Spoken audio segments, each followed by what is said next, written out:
Stabilize. Order guide you. Let's light it up! Pyroclastic surge! Target acquired.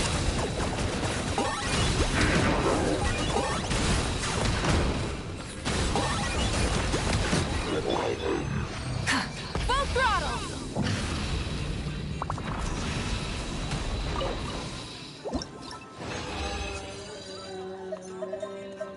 Tío, toda la porquería esta sangrienta, tío.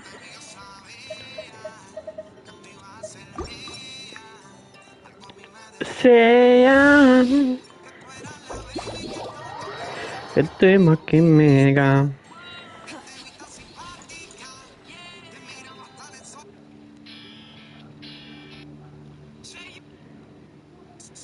Papás, mamás, todo tiene algo que contaros. Disfruta ya de un descuento todo. Hasta un 35% de descuento en todos nuestros pañales y toallas para cuidar de su culillo y también de tu bolsillo. Rev the engine!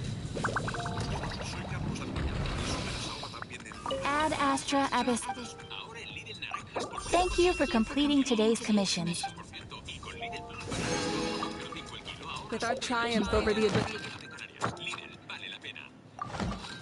Ad Astra.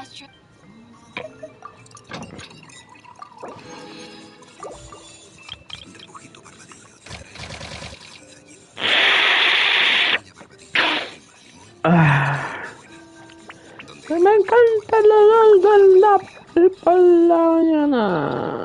¿Sabías que el jamón asado al horno Ad Astra Abyssosk. Pues claro, y tiene un sabor único gracias a su cocción lenta en el horno. Es súper jugoso. Además, tiene un 98% de carne. Es natural que se note, ¿eh? Pues sí, natural. Al buen natur, cuando amas lo que haces, es natural. ¿Ya has terminado de trabajar?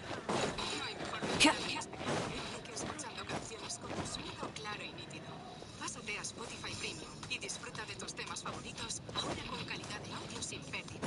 Tu música más increíble con mejor calidad de sonido. Escucha calidad de audio sin pérdida. Ahora incluido en Premium.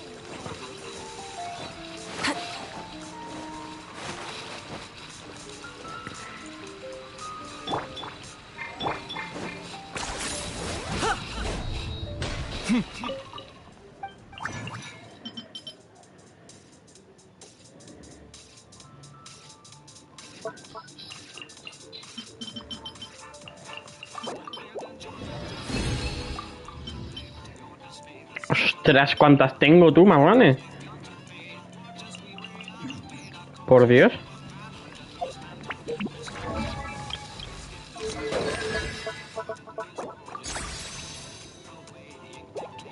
Ah, se puede más. ¿Cuánto se puede, tío?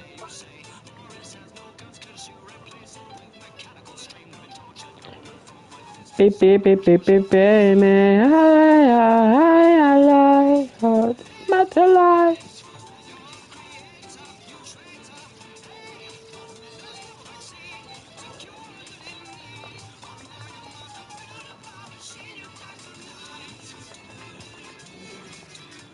Tonight, da, da, da, da, da, da, da. Oh, ow! Where did that come from?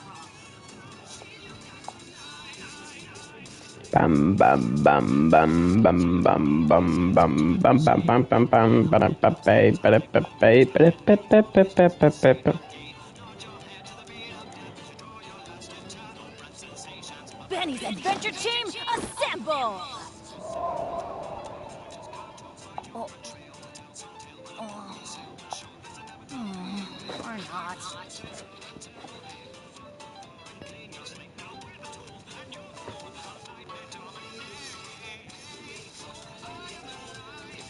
Immortalize, creator, generator, hey, let's see. And see it tonight, creator, generator, hey, just to see, just to you and me. City tonight. Boo boo doo doo doo doo doo doo doo.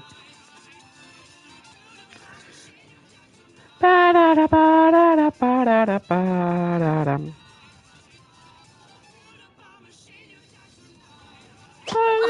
Ow!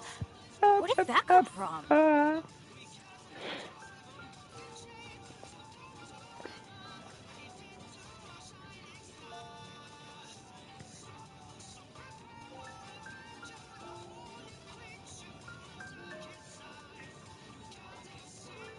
Benny's adventure team, assemble!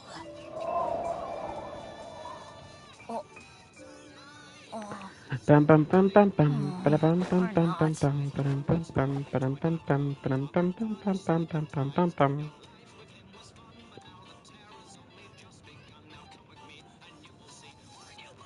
Oh, ow! Where did that And come a from? life, oh, immortalized soul. Just like that, hey, you're gonna see the joy of me.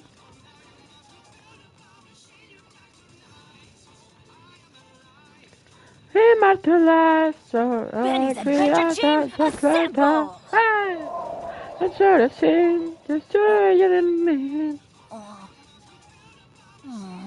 Or not.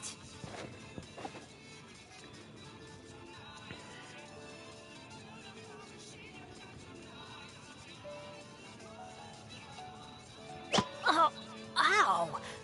Where did that come from?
What happened now?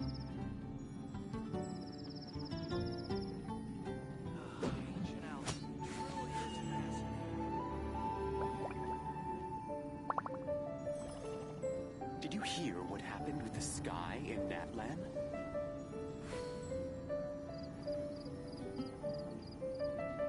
The sky in Natlan. Oh, what happened now? Here's how I allocate my energy on a job. 70% goes to investigating, 10% to making a final decision, and the remainder for execution. Hear what happened with the sky in Natlan?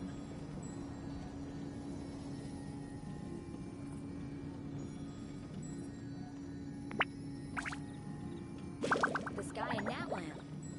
Oh. What happened now?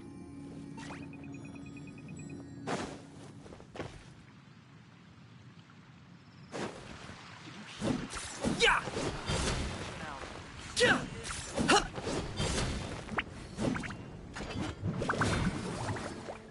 Come take a look. There will definitely be something that Ha! Yeah! Hi! Ugh!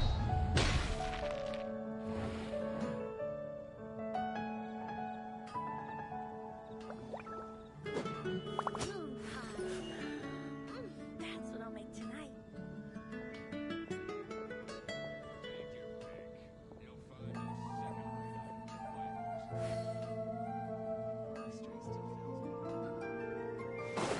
Hup!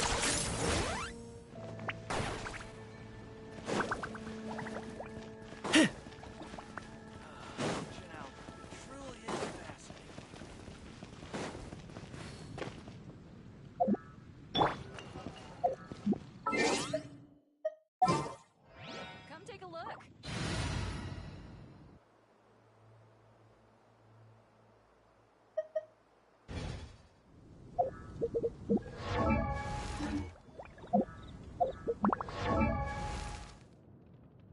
Benny's Adventure Team, assemble!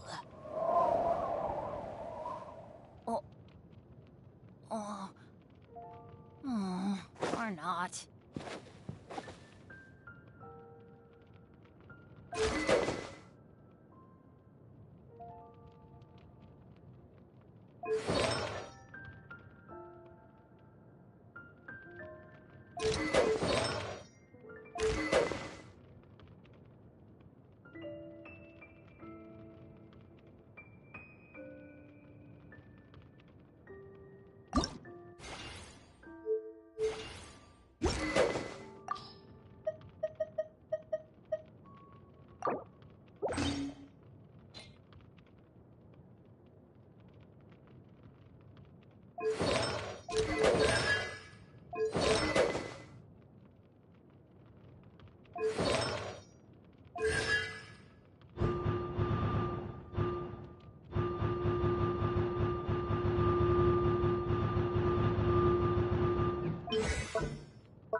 ¿Cuál pongo?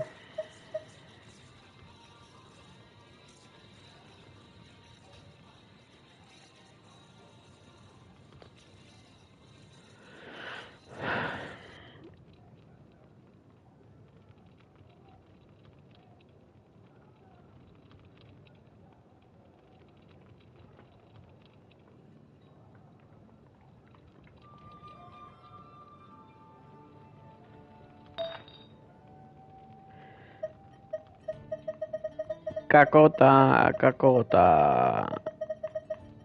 No me ha tocado nada.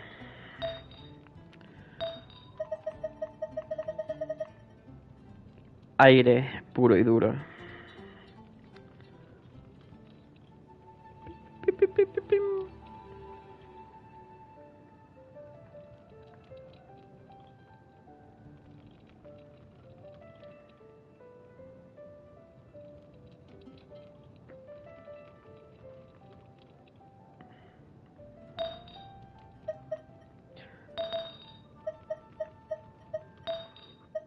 Haré, bueno, hago...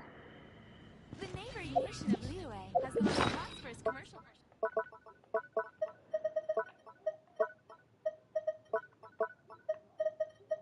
No sé dónde está eso.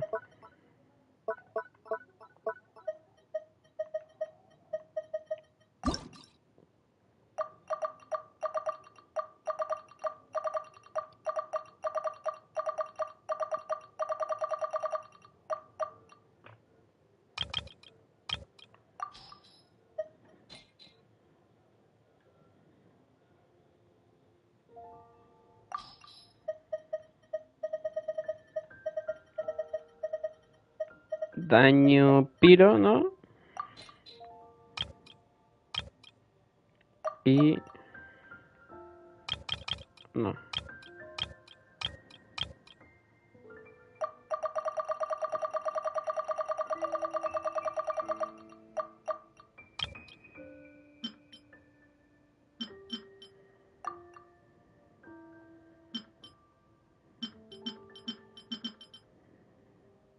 Ahí tengo que dar la mano, ¿en serio?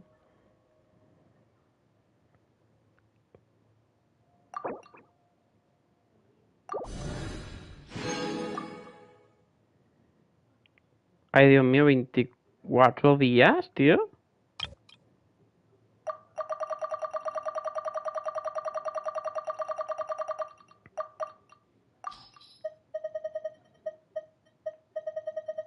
Ahí me equivoco.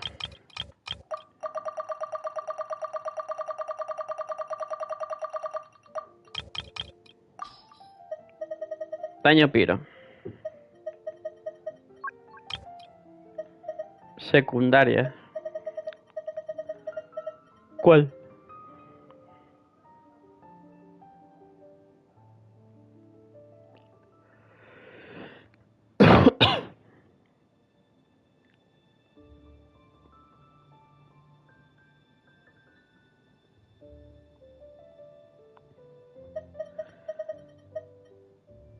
Probabilidad de crítico y daño crítico. Confirmo. Sí, lo leo, pero tú dices las cosas 4 horas después, no sé por qué. Daño piro y su crítico probabilidad y daño. Aunque me lo diga en inglés. Definir. La defino.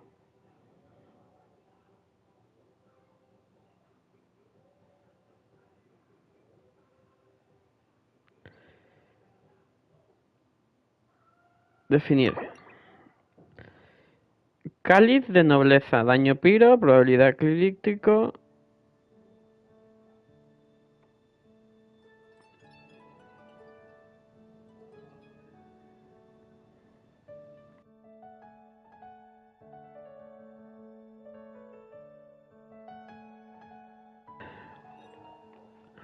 Le cliqueo.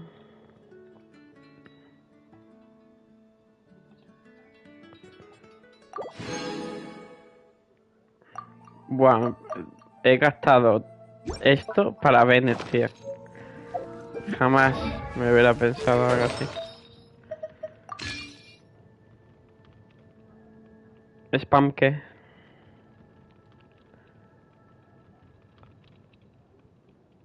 Ay. Máscara. Bueno.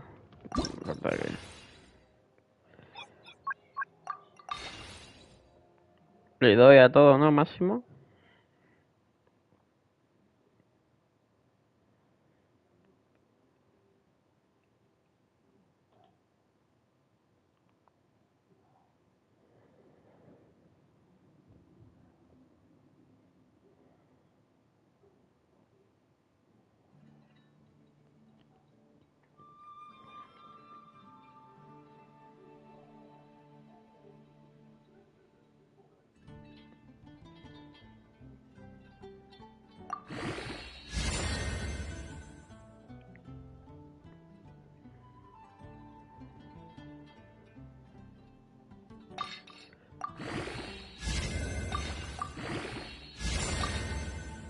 Defensa. ¿No?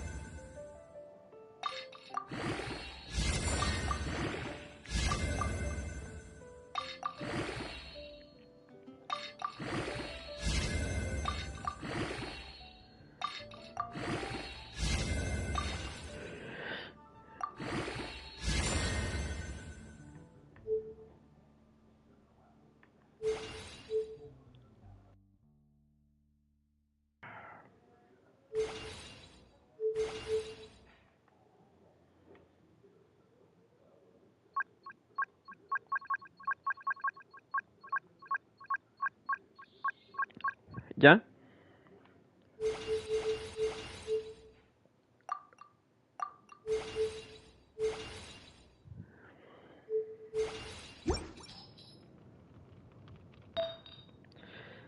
Máscara.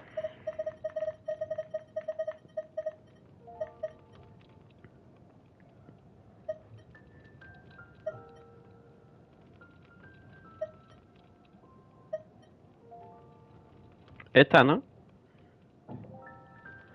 Daño crítico.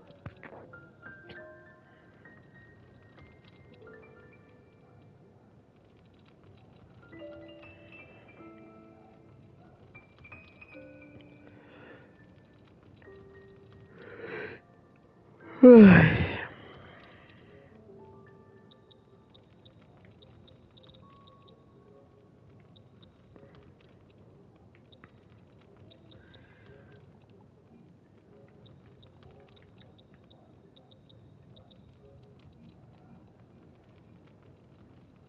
Eh,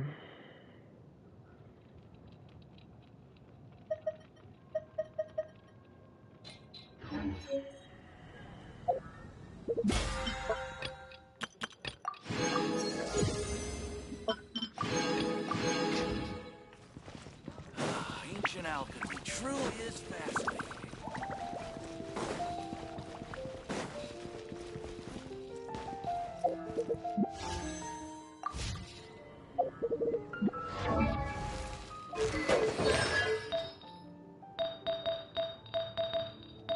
todos los 5 al 20.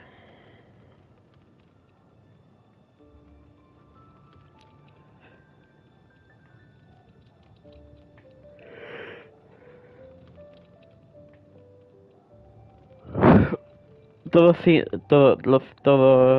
5 a 20, ¿no?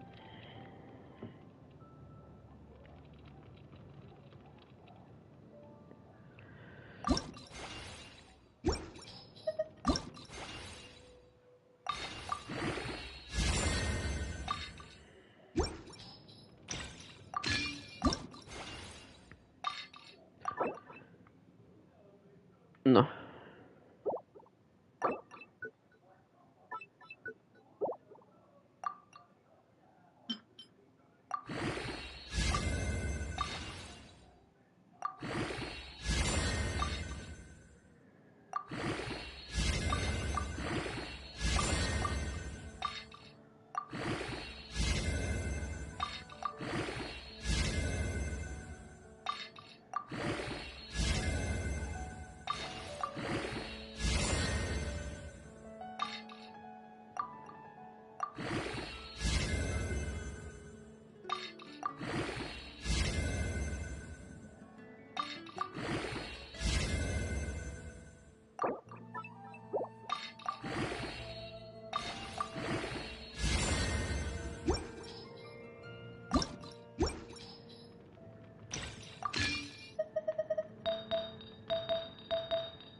Vale.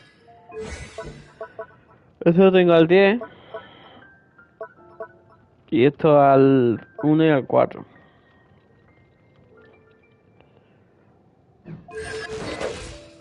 Oh, Bueno, ow! de Where did 700, that come from? 1400.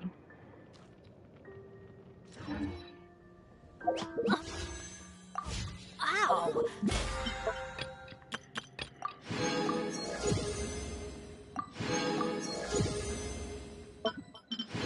Where did that come? 15, 16. Welcome. How can I help you? That's a nice haul.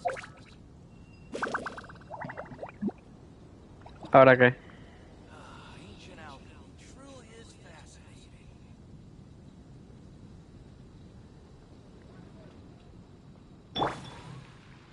Path of the Road? Strange wanderer.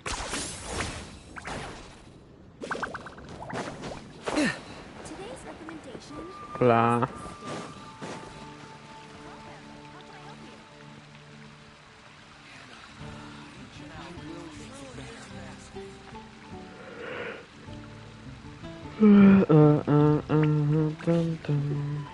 Dun, dun.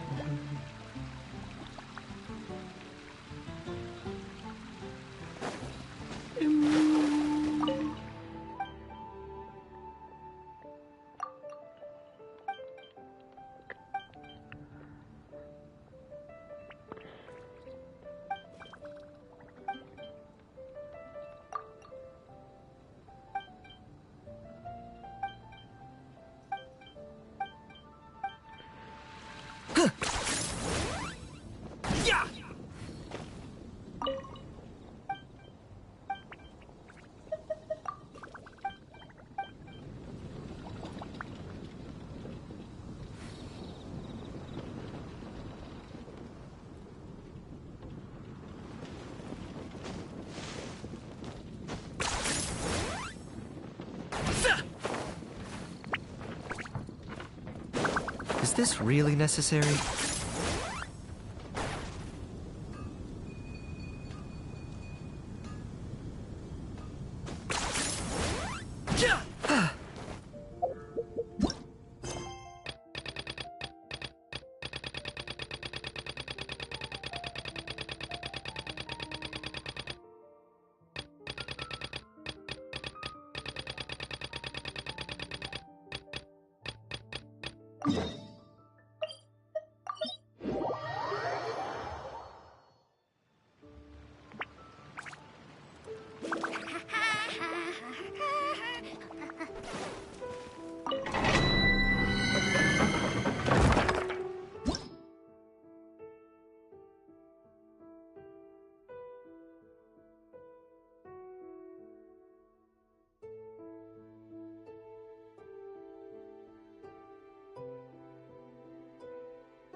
We can do this!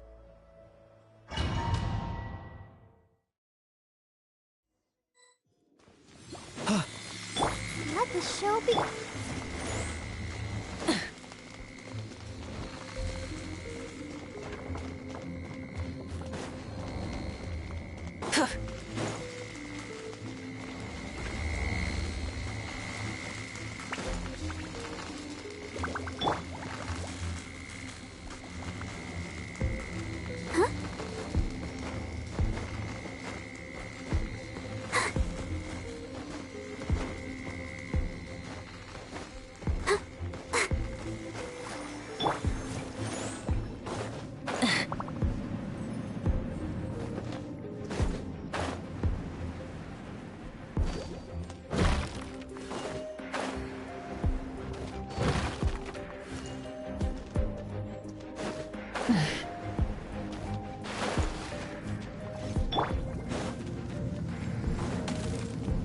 Go, Barbara, go!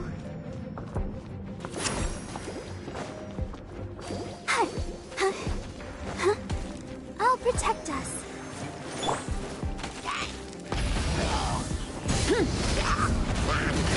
I got him cornered.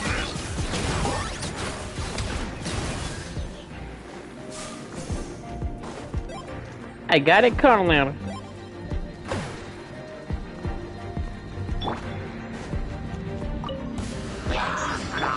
Go in!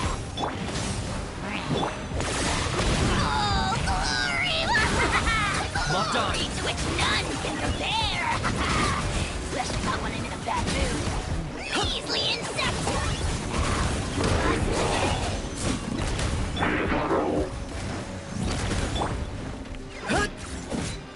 Full throttle!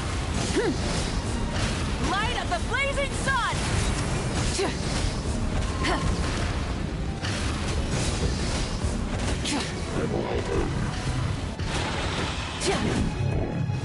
Everybody stand back! I got him cornered. Bow before your king! The dead would bleed! Dragonfire! Easy peasy lemon squeezy.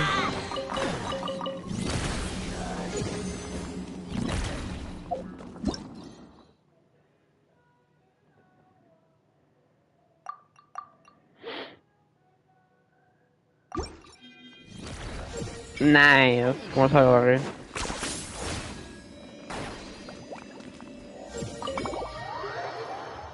Plup, plup, plup, plup, plup. Después de siglos y milenios y todo.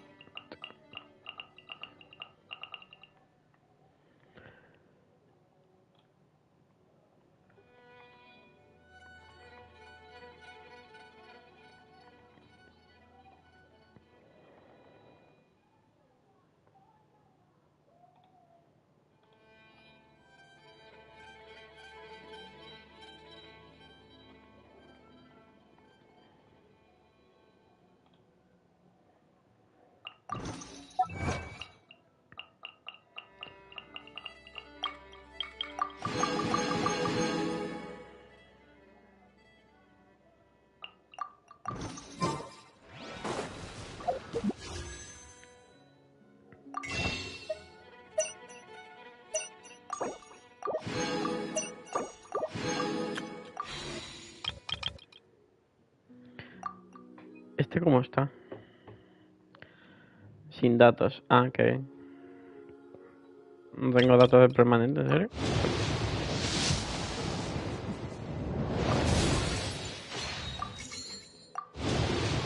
Un moradito. ¿Por qué no?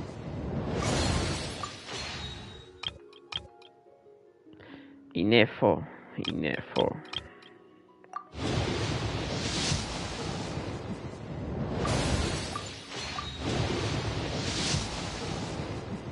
Patada. Huh? Ha!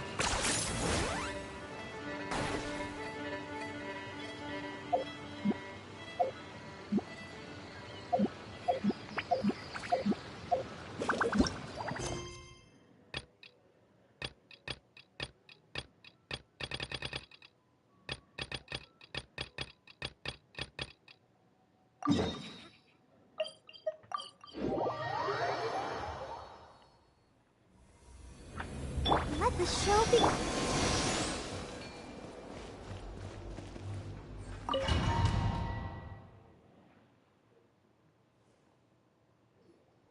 Is this the place? The Abyss Order's hideout in that land?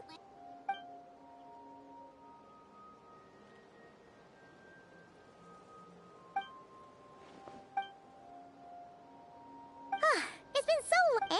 And if you get to meet your sister again, even better.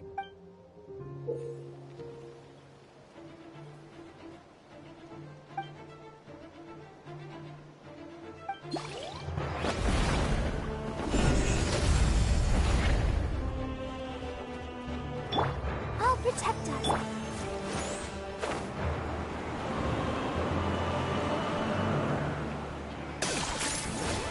Let's ride! Rev the engines!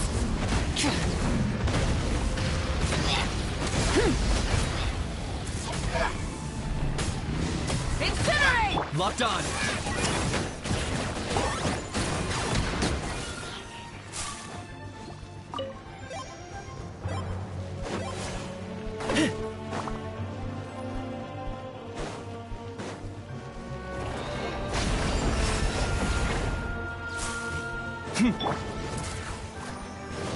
I'm going in!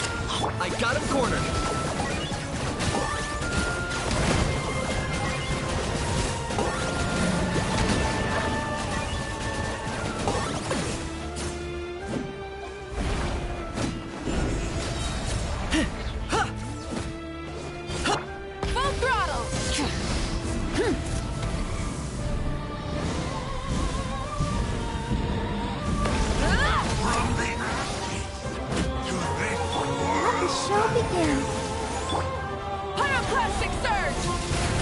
locked on. For the Lord of the Night. The dead would bleed!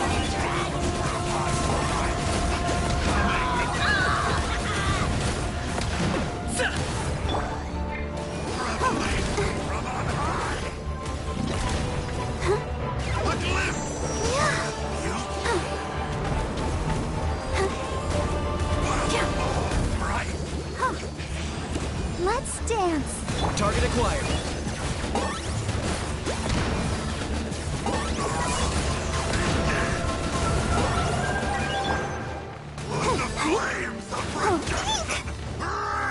Let's ride! Wrath from the sky!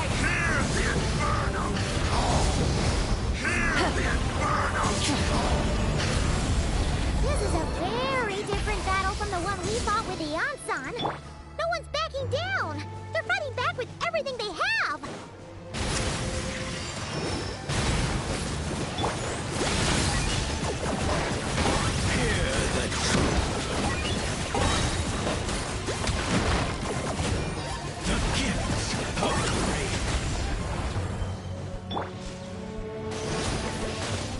I feel a little weak.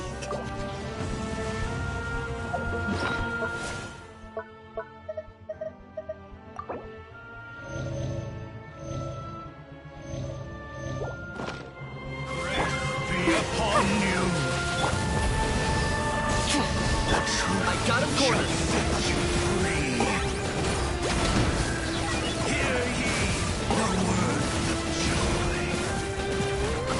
Let's ride! Light of the blazing sun! Switching gears. And hope find you. Hear ye Full throttle! joy. The truth door free opened unto you.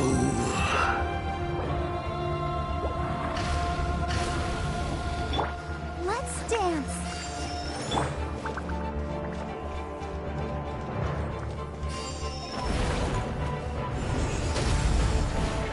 Go, Barber!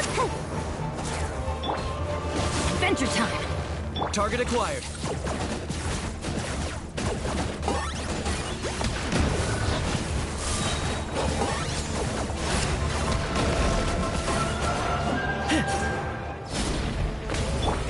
Everybody stand! Huh? That was unexpected. I got him cornered.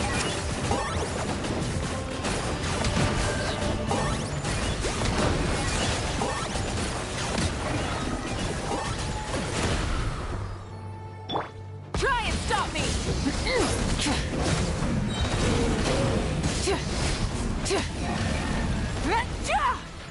Let the show begin.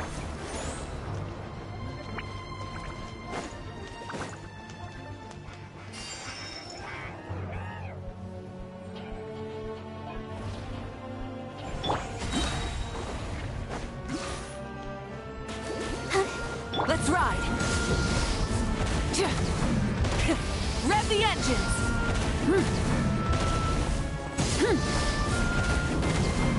Days. Relentless specter that haunts us. The abyss is all present. To flee is futile. To resist is vain.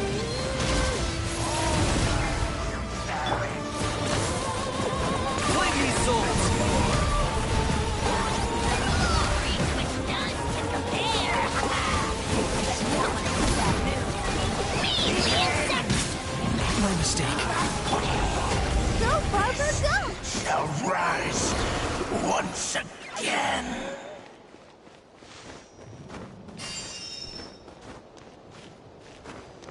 Let the show begin.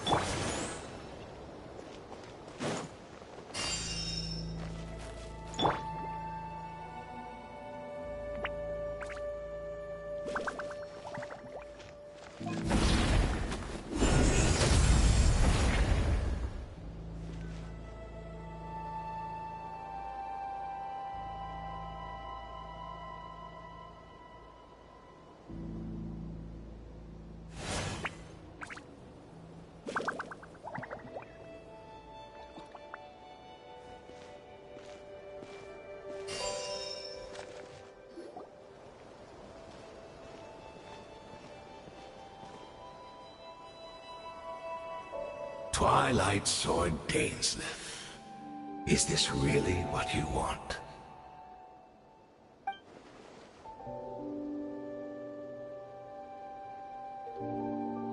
So, where's the Traveler's sister then?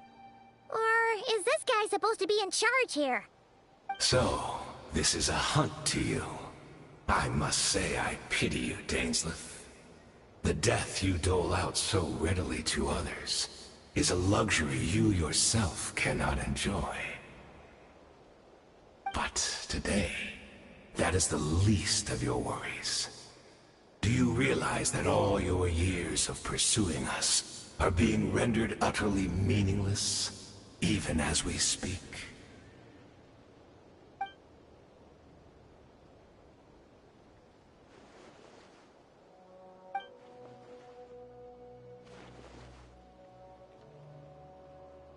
Then allow me to be frank. As far as we are concerned, our princess has already won by other means. And I do not merely mean this battle. No. Her Highness has achieved something far greater.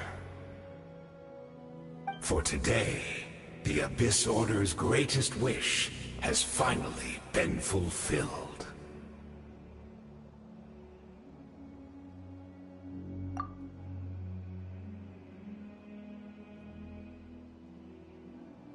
Our Highness quietly infiltrated the Night Kingdom to exploit that realm's past experience with ley line reconstruction.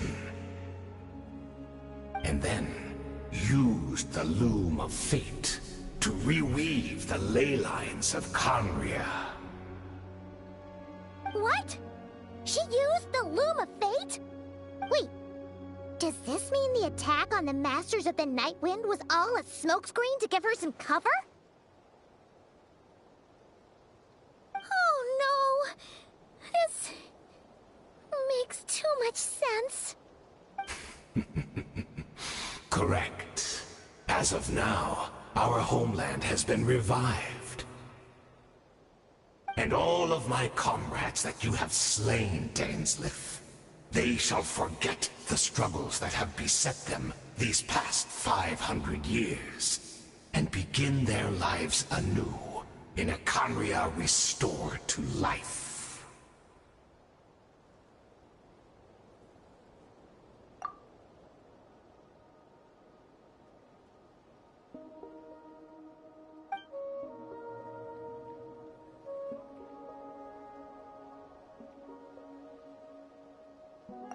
Right!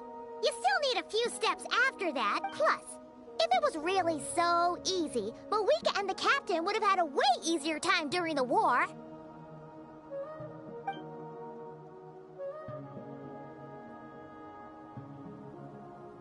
Oh, you poor fools. Clinging to delusions, even after the truth has been plainly revealed to you. Think back on the past few days. Have you truly not noticed anything amiss since the start of the war?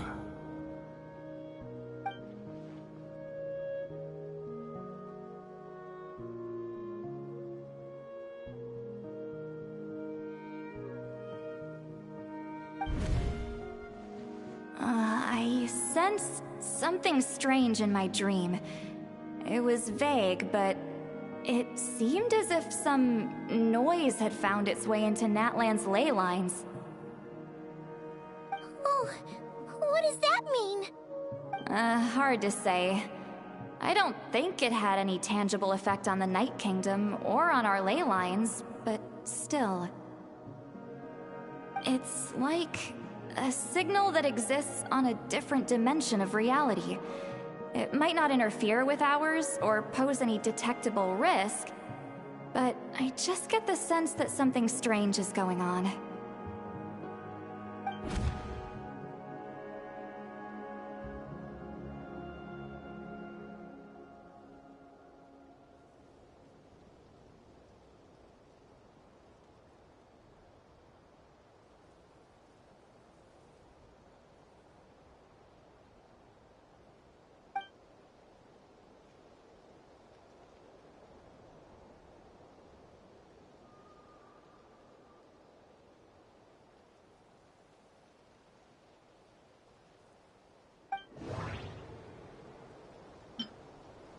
I couldn't see the I couldn't see.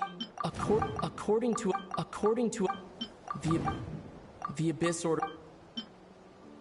Wait.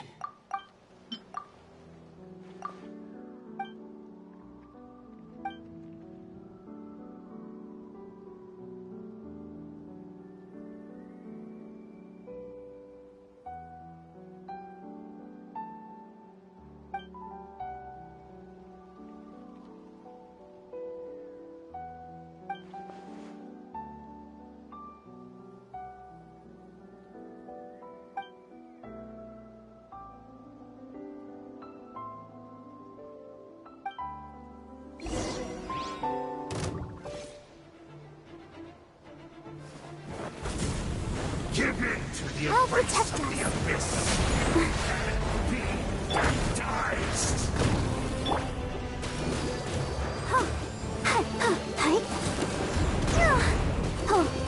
Don't worry about me.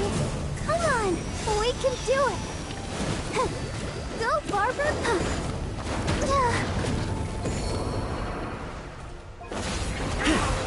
Do you still not understand? You battle in vain!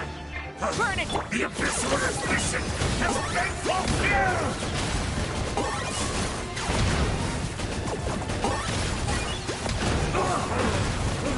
My body is failing me. Will not bring shame to the name of the Abyss! Let's ride! Wrath from the sky!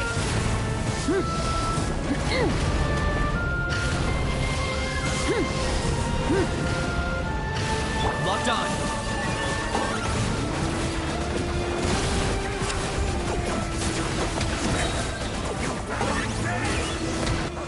The Abyss Order's mission has... That should be all of them, right? So, we've destroyed the Abyss Order's headquarters in Natlan, but somehow, that didn't feel satisfying at all.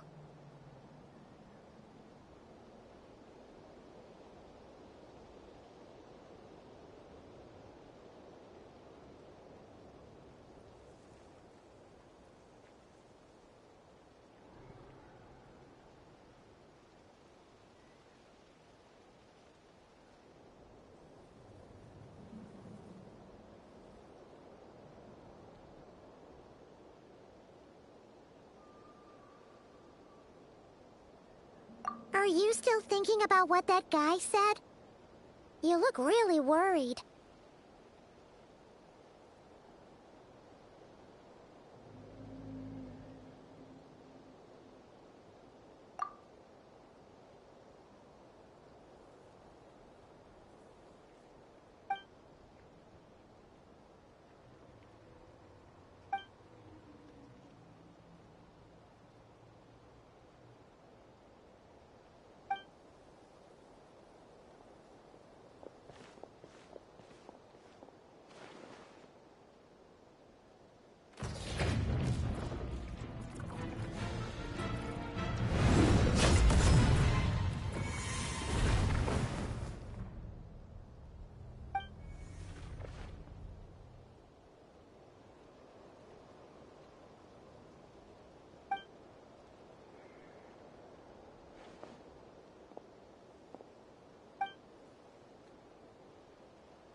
$500 on, and you still refuse to address me as Master. Don't forget, Dainsleif. You may be the renowned Twilight Sword, while my arm has grown too feeble to swing a blade. But I taught you everything you know about wielding a blade.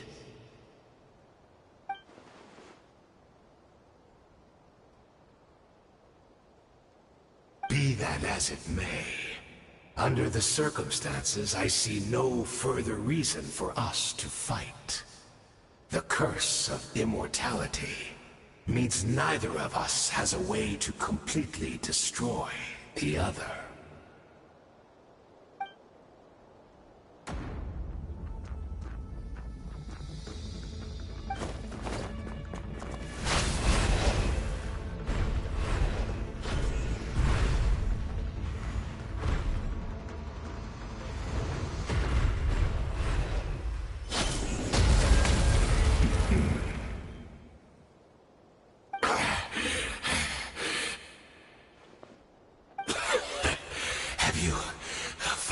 had enough.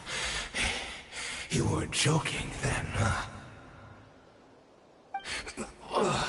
Never, in all my worst nightmares, have I experienced anything close to the pain of 100 deaths.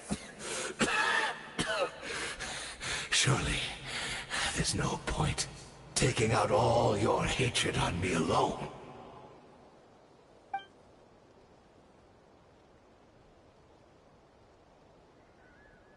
All right, I believe you. Still, aren't you at least a little tired now? Why don't we sit down, perhaps? Chat a little. Hmm?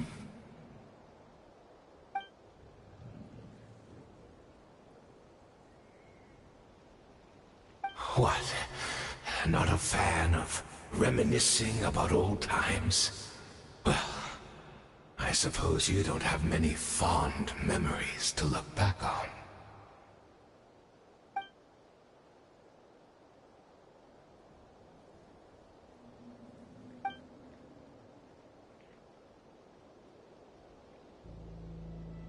Indeed. When the cataclysm first struck, everyone prayed for the Savior to deliver them. But she was nowhere to be found. Yes, we knew that the great abyssal power within her had been divided up. Yet we still despaired at her choice to leave us. Still, I believe that everything she's doing now, including her regret over what happened, comes from a genuine place in her heart. And besides, who else can we place our faith in? We are proud Conrians, are we not? I mean, we can hardly turn to the gods.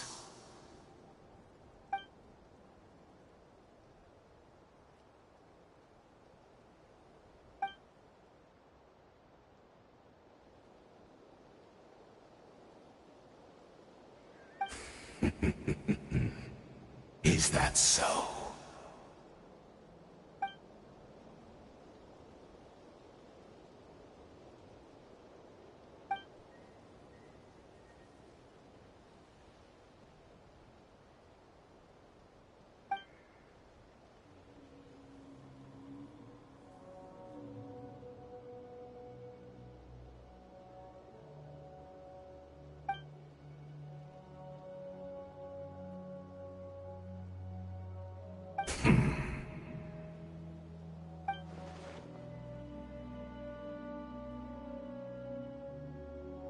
Oh, I'm sorry, Dainsleif. I would apologize to you for those actions, truly. But the fact is, I honestly can't remember them anymore.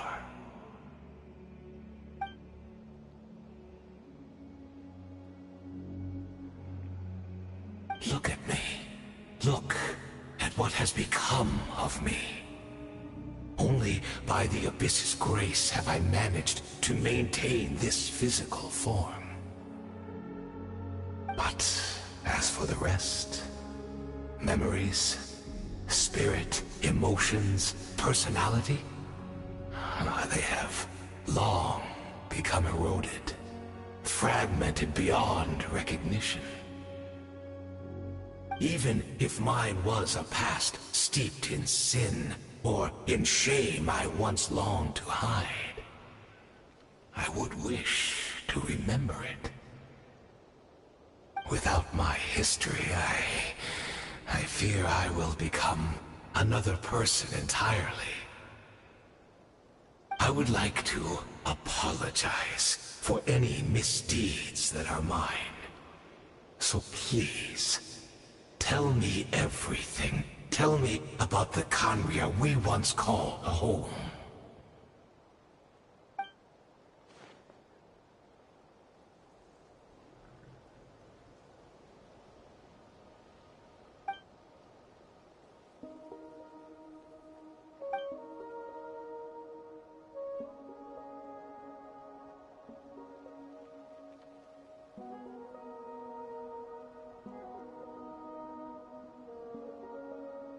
You seem to remember much. Could you tell me more about it? About our golden age? Is that so? What a pity. But this will be quite sufficient, as long as the loom of fate heard what I could not.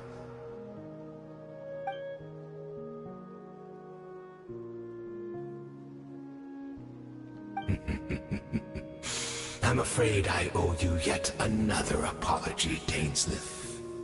You were right. I lied to you earlier. Your wits are too sharp to be fooled by me. The homeland hasn't yet been revived.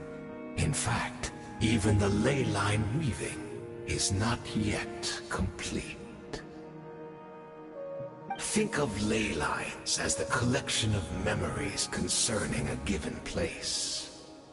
To reweave Conria's ley lines as they were 500 years ago, we would somehow need to retrieve almost all the memories of Conria from that age.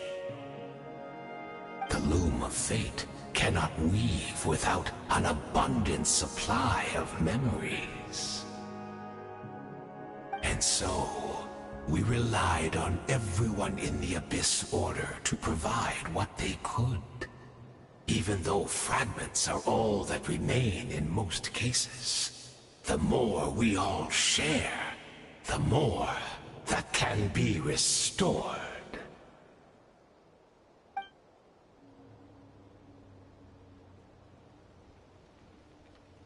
Indeed, we, a people in exile, stranded 500 years in the future, will weave our homeland anew and bring the nation of our dreams back into the real world. Ah, what a glorious undertaking! What a shame it had to take this long. After 500 years, most of our memories have faded, and a world woven from broken memories shall itself be broken.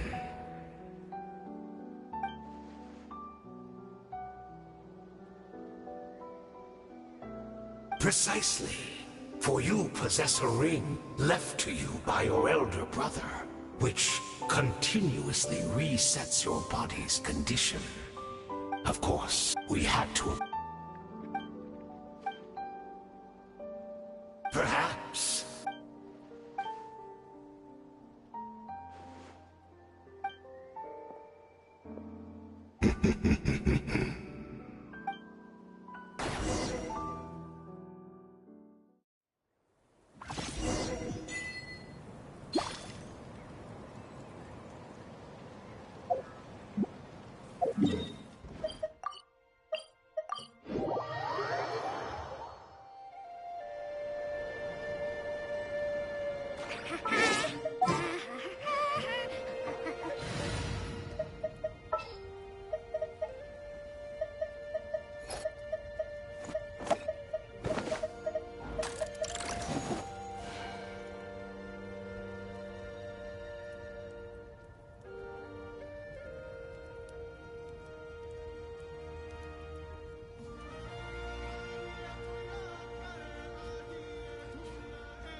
Sure.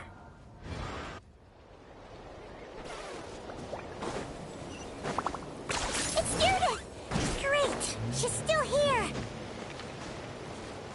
Stop me!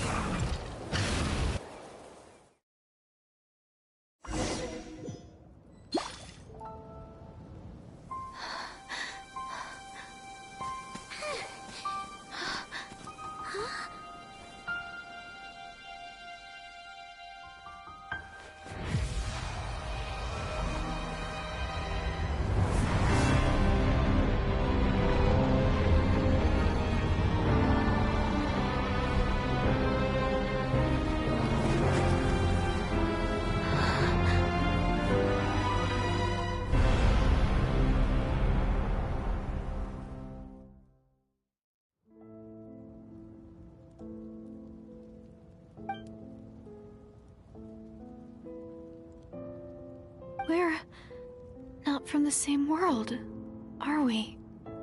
No. I come from your future. Wait, but that's great!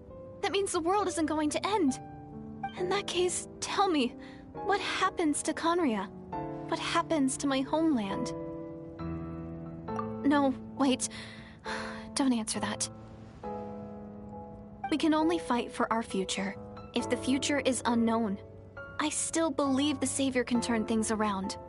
I'll carry on looking for her, even if you're not there to protect me. Although, in a way, I've already found my Savior. It's you. You protected me, and I believe you can protect us all. You're the one who can change everything. It's just too bad that we're not from the same time or place.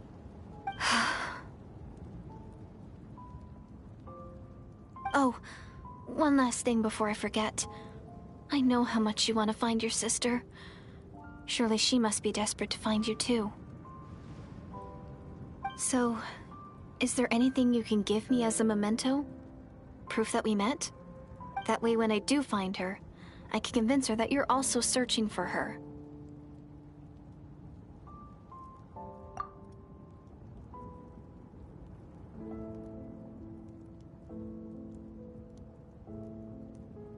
Huh?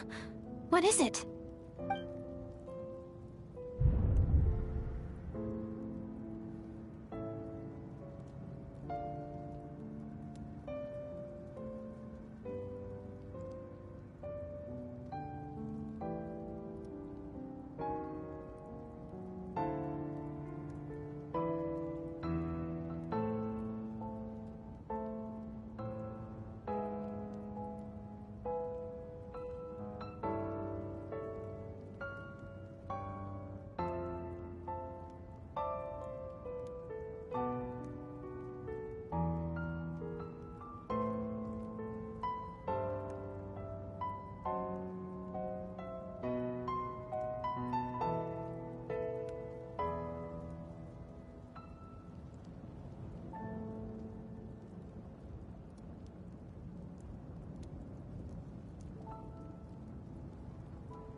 So that's what happened.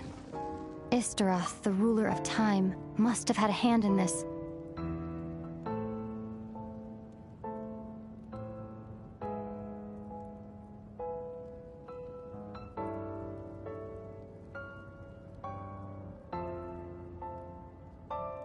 There's no other way that this meeting could have taken place. I knew only the ending. I've always been curious about the events that led to it.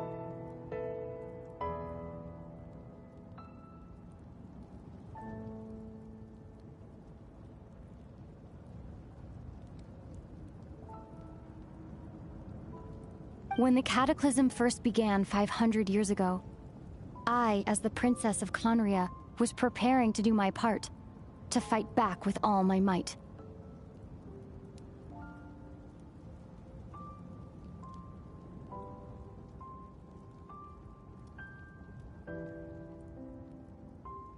But then, this girl, Deirdith, she found me.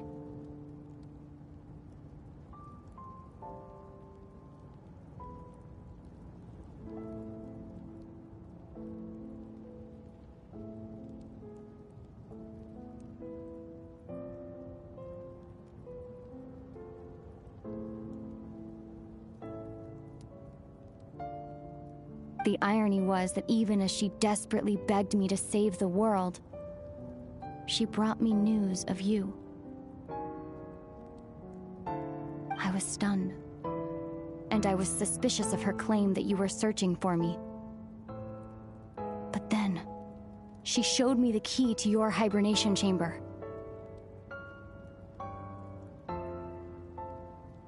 We'd been separated ever since I awakened in Tevat. I searched the whole planet and found no trace of you anywhere. And then, she brought me that news at the worst possible moment. I was faced with an extremely difficult decision.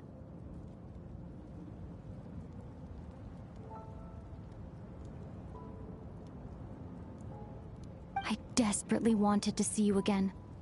But Conria was in equally desperate need of my help.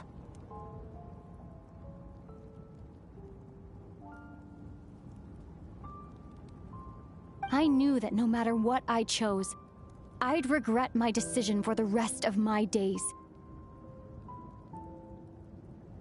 So I steeled myself against the guilt and made my decision. I went to see you. But when I found you, you were still in hibernation. Even the key to the chamber was still secure on your person. I couldn't make sense of what I was seeing, but there was no time to think. I just grabbed you and ran. That's where we are right now. An intersection in our memories. This question has haunted me for the past 500 years. I never imagined the answer would come to me like this.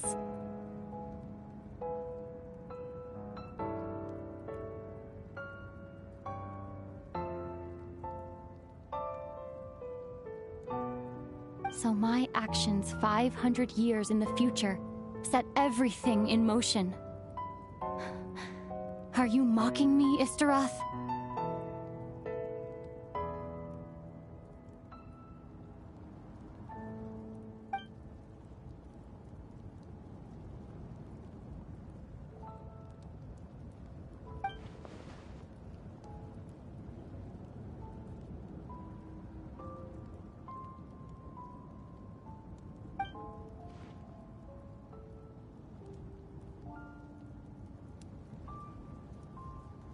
Not yet, but I've taken a very important step.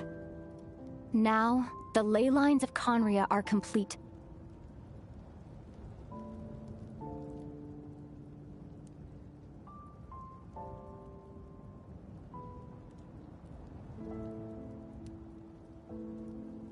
I'd always thought that Tevat's ley lines were locked by the heavenly principles.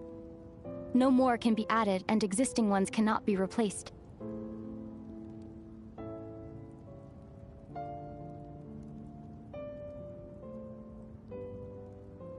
But then, I learned that Natlan's Night Kingdom appeared to be an exception to the rule. It has intrigued me ever since.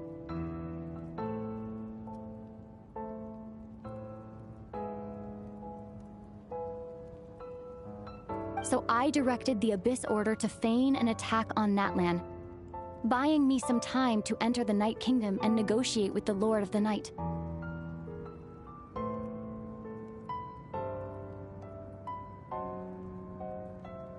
Unfortunately, for other reasons, even the Night Kingdom cannot host any new ley lines. The most I could get was some room to carry out the weaving process.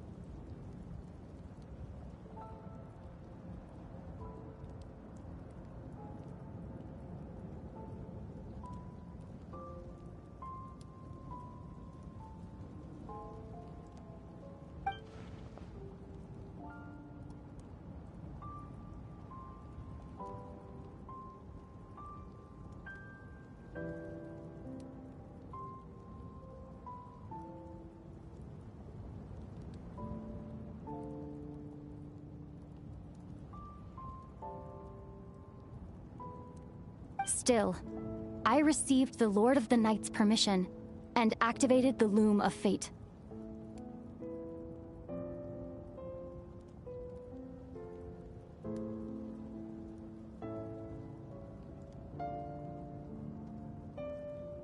Using an Intivat as the base, I was able to grow a realm based on the Conria of 500 years ago, superimposing it over present-day Natlan space-time.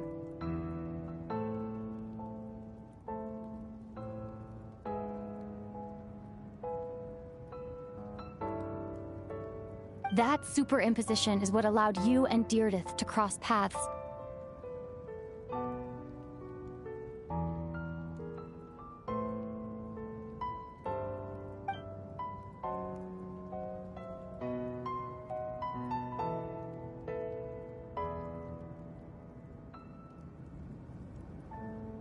After that, the new Conria was enriched with memories of the old, drawn from the Abyss Order's members in their meditation sessions.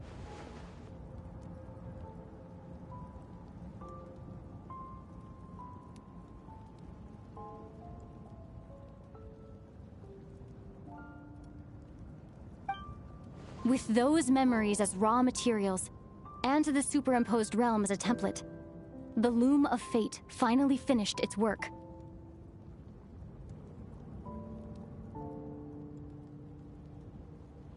What I now hold in my hand is the Atlas of the New World.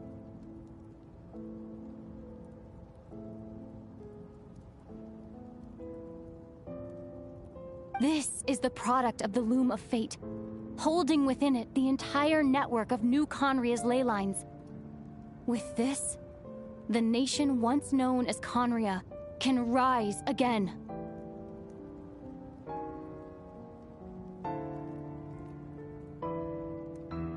One day, I will find a suitable host location for it.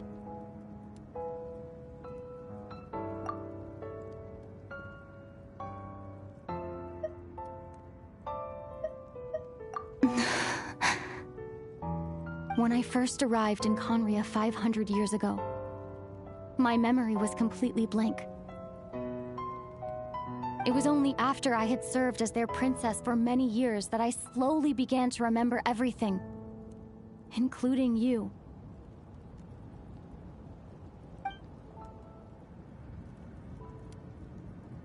But recovering old memories didn't simply erase the part of my life I spent in Conria.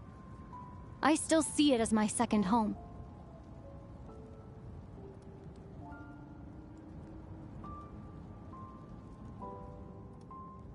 That is why my guilt weighs so heavily on me.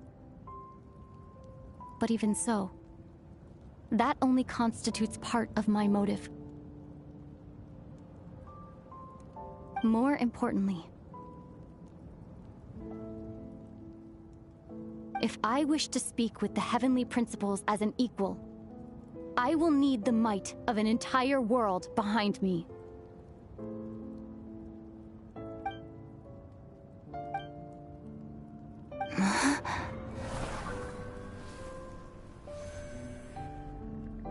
I know you always want to change fate.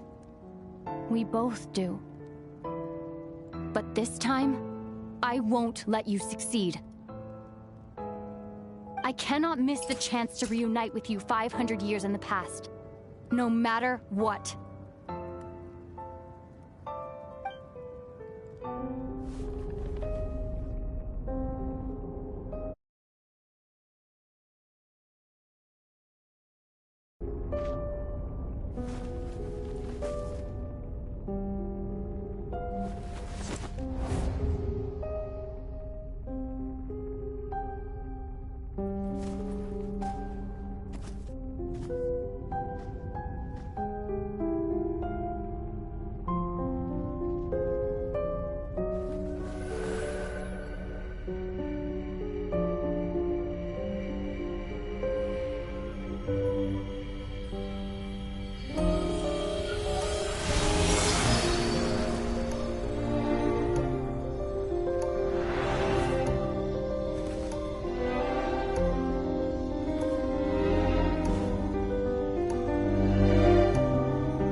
Our hero is back! Everyone's been waiting for you!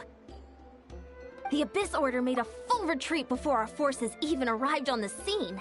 All thanks to your efforts, no doubt. Oh, and Mr. Dainsliff's, of course. What's wrong?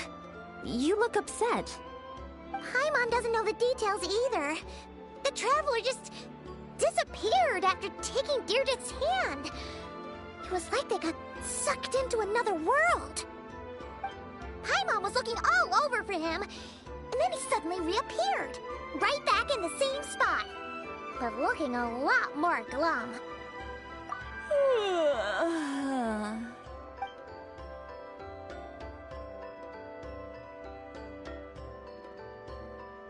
I think I got the gist of what happened. Something to do with your sister? Huh? You met your sister? And you didn't think to tell Paimon right away? Well, never mind. Paimon can see that you're pretty down right now. But let's go over everything later, alright? What your sister accomplished? It all but defies comprehension. I was stunned when I heard about it too. But what surprised me the most was that the Lord of the Night actually chose to allow it. The Lord of the Night did try to explain it to me, but in a word, it's complicated. During the war with the Abyss, Mawika had an argument with the captain. Mawika believed that we should fight to protect our culture and memories, while the captain believed the preservation of the ley lines should come before all else. So, the Lord of the Night was very intrigued when presented with the Loom of Fate, and informed of its ability to weave ley lines. She saw your sister's actions as a potential third option, namely to preserve an entire nation in the form of an atlas. Preserve a nation? You've definitely lost me now. You're not the only one. Paimon's got no idea what's going on either. With that in mind, the Lord of the Night gave the go-ahead once she was satisfied that the Loom of Fate wouldn't have any real effect on Natlan. However, I believe she imposed an additional condition of her own. An additional condition? Did she ask for something in return? No idea. She wouldn't tell me what it was. Huh. Alright, well, let's not overthink this for now. We just won a war! Time for a well-earned drink to celebrate. I trust the Lord of the Night unreservedly. I'm sure she only involved herself to take a problem off our hands, so it's one less thing for us to worry about. Don't you agree, Traveler?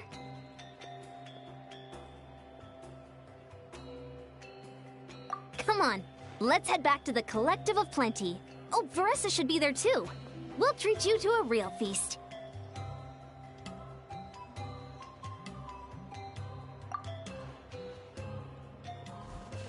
Huh? Ian-san, leave him be. This might be hard to understand for an extrovert like you, but some people need alone time to recharge every once in a while. Traveler?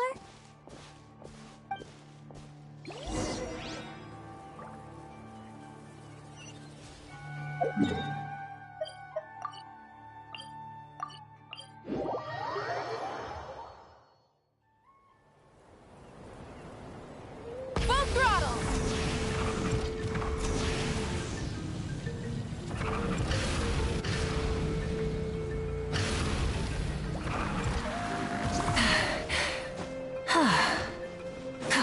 Okay. Are you running away?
This world is full of unsolved mysteries.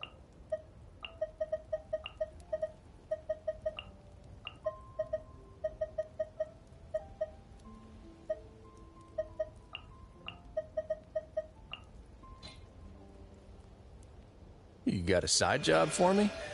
Sure thing.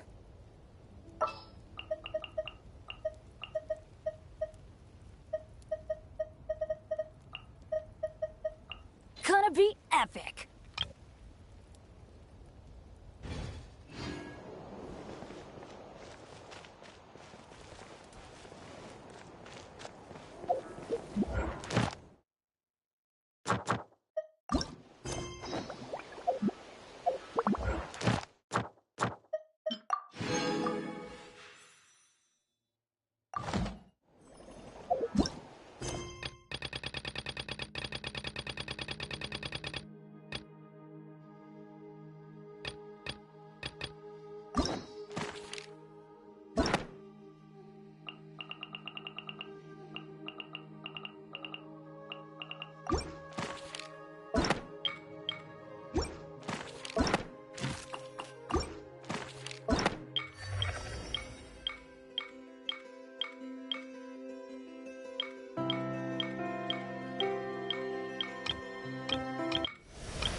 Silence!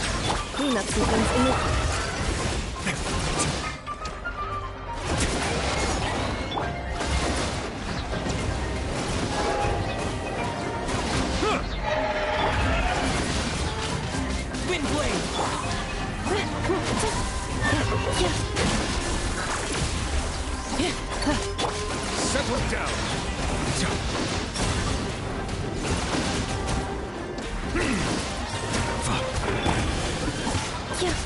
Preparing for dust up. Insulation chamber deployed.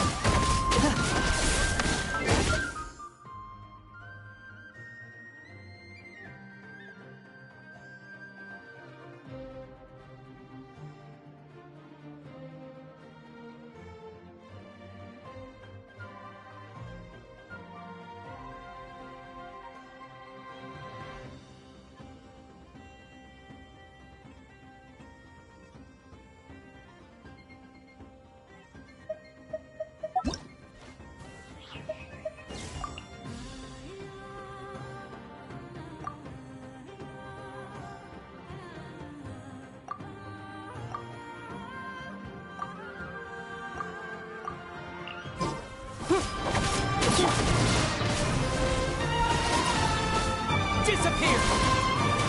Bow your head.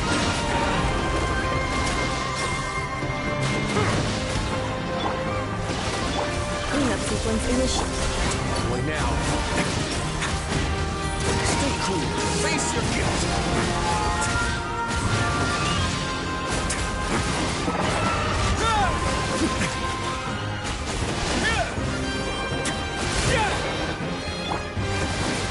Defensive mode engaged.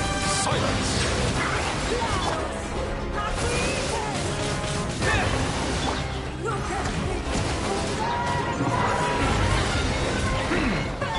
Let's begin.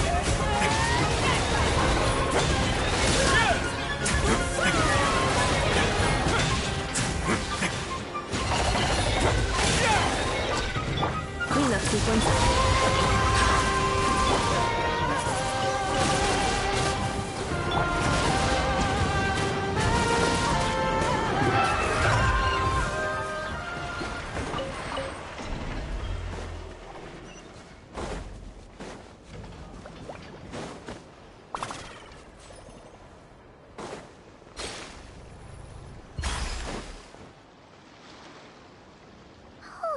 Do you think the others are making good progress?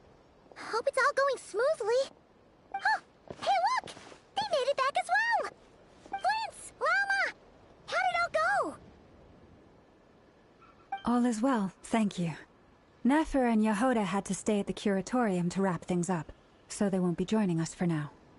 I ran into Miss Anefa and Miss Aino on the way back.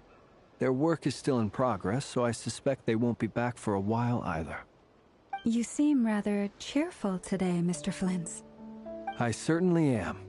I achieved what I set out to do and came away with more than I bargained for.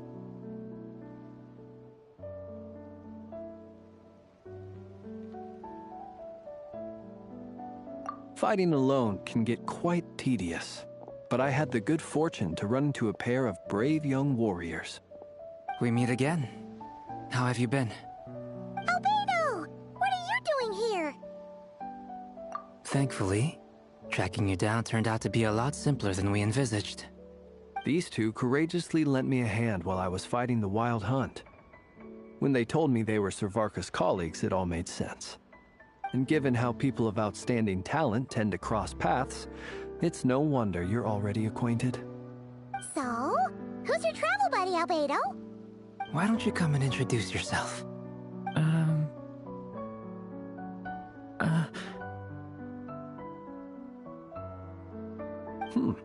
A gentleman of few words, I see. And a rather stern countenance. I presumed you were acquainted with him. Is that not the case?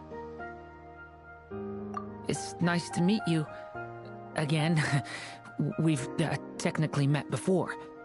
Wait a sec! You're Minnie Durin! That's right. It's me.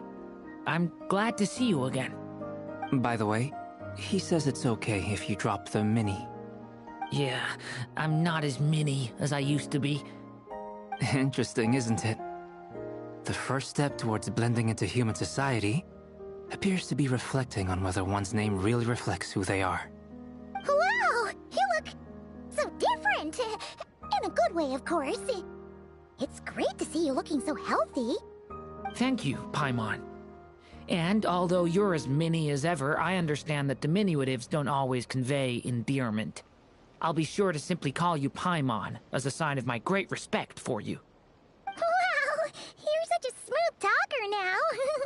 Paimon could get used to this. From now on, you may refer to her as your esteemed guide, Paimon.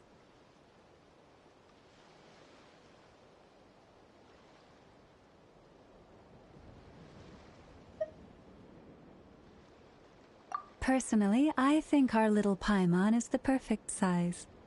When people call her Little Paimon, it's just because she's so adorable that they can't help themselves. If that's not a sign of endearment, what is? You're absolutely right, Miss Lauma. My brother still has a long road ahead of him when it comes to understanding human relationships. Anyway, speaking of long journeys, didn't Columbina, leave with you? How come she isn't back yet? She's been catching up with old friends. Wouldn't be surprised if she stopped for a cup of tea or 10 on the way back. Uh-oh. People are talking about me. Hope it's nothing negative.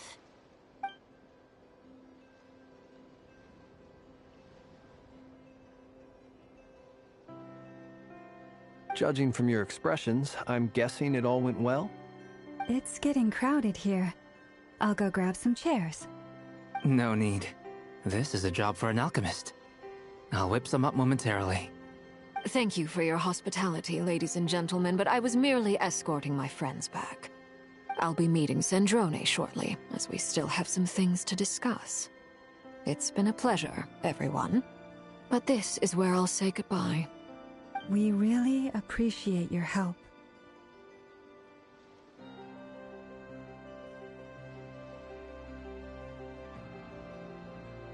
Oh, come on. Spare the formalities. I'm just glad I could help out some true friends. I understand. Well, bye for now, Harlequino.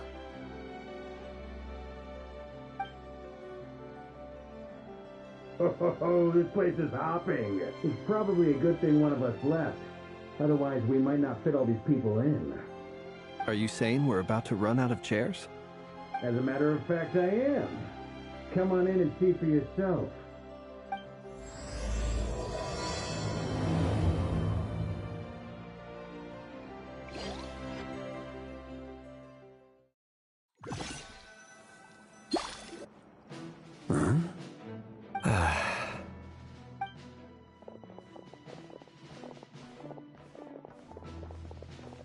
I overheard your little chit-chat outside, by the way. With Miss Columbina's colleague gone, we should be back to the original crew plus the other colleagues I brought in. Though, it looks like we have another new face. Someone else managed to rope in a colleague, too?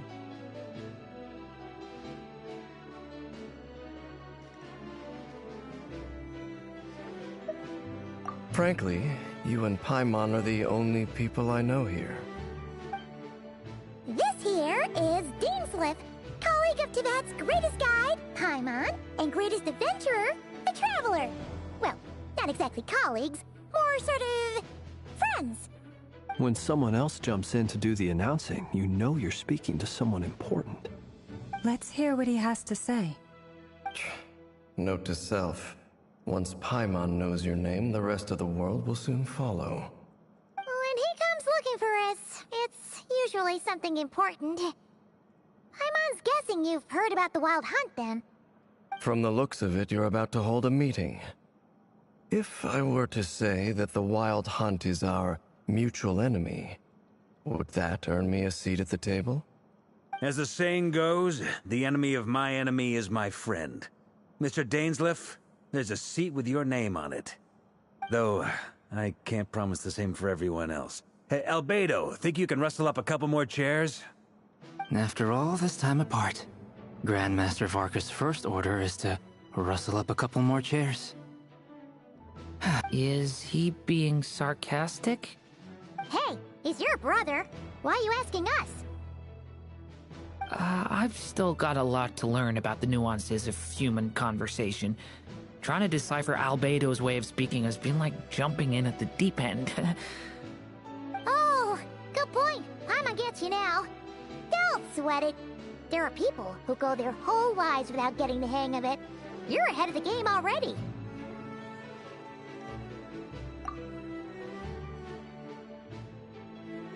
I wonder what's taking Nefer so long. Perhaps you should go and check in with her. If anyone can hurry her along, it's you. I just got back from the curatorium. Besides, aren't you curious to see what's taking her so long? Miss Nefer doesn't strike me as the type to share secrets. And since gathering intel is her specialty, I'm guessing she'd prefer to keep her methods confidential. Under such circumstances, would it not be tactless for me to impose? Oh, but it's fine for me to impose. What can I say? You have an unrivaled ability to garner people's affection, Miss Moonchanter. Besides, you have far more in common with her than I do. All right, then. Impressive. She barely fought back at all. I admire your powers of persuasion, my friend. As I'm sure Miss Lauma will realize soon enough, the trick in life is to always pitch in with other people's responsibilities so that you can be selective with your own. Another trick is to simply hide in the background. Spoken like a true sage. Anyway, looks like we've got some time to kill before the meeting. Let's take a little breather, folks. And feel free to chat amongst yourselves. We'll get down to business once the other two arrive.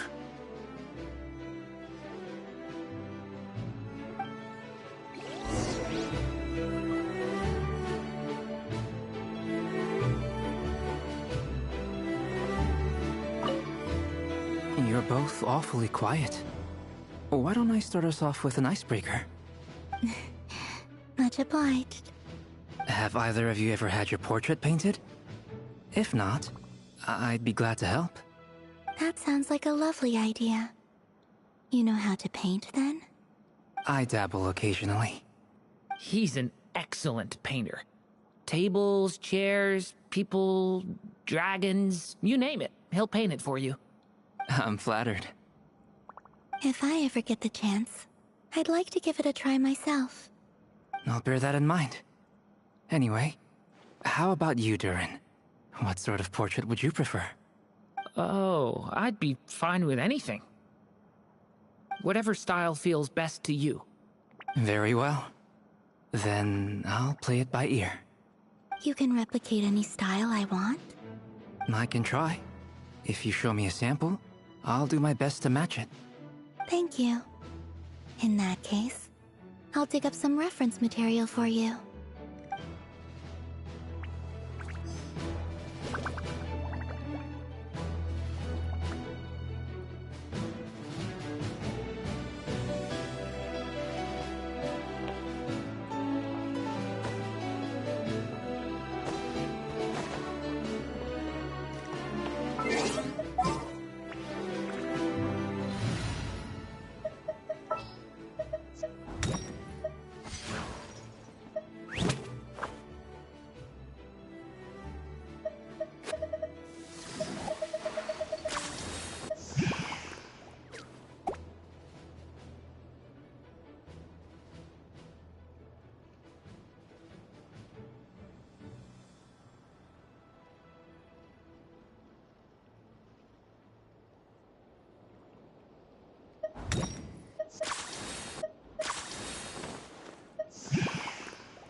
Gonna be epic.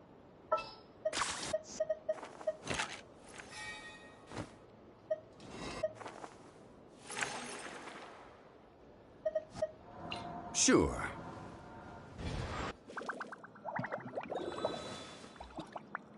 Is there something you'd like to say to me?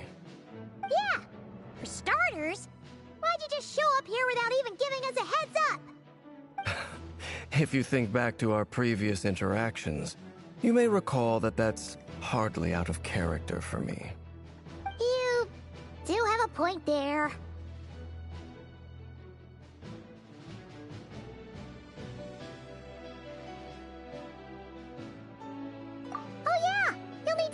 somewhere to stay the night too, right? Want to tag along with us? You never know. We might get a group discount. Sure, let's do that. Great! Paimon will handle it! And in return, we can get Dainslift to be our very own personal bodyguard.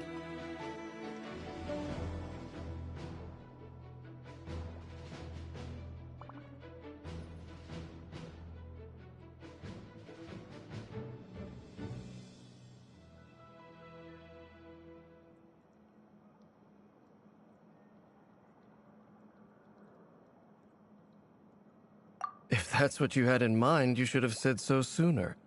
I'd be happy to help. Oh, okay then. Paimon was only kidding, but good to know. Anyway, since we're all here together, we might as well watch each other's backs. That's just what friends do, right? Indeed. Thank you.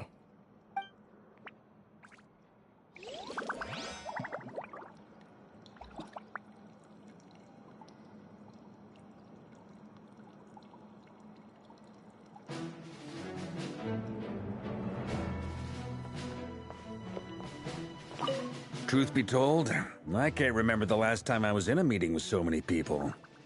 You're not alone there, my friend. The Lightkeepers also struggle to bring everyone together for a serious discussion. I don't doubt that. I've only ever met two Ratniki, one being you, and the other being that young guy, Eatlua. Eatlua is a good apple. I'll give him that. He's kind, honest, and regularly delivers supplies to my lighthouse. A true Ratnik to the core. In that sense, he puts me to shame. So you're what? A fake Ratnik? That's what it sounds like you're saying. But I get the feeling that's not quite what you meant.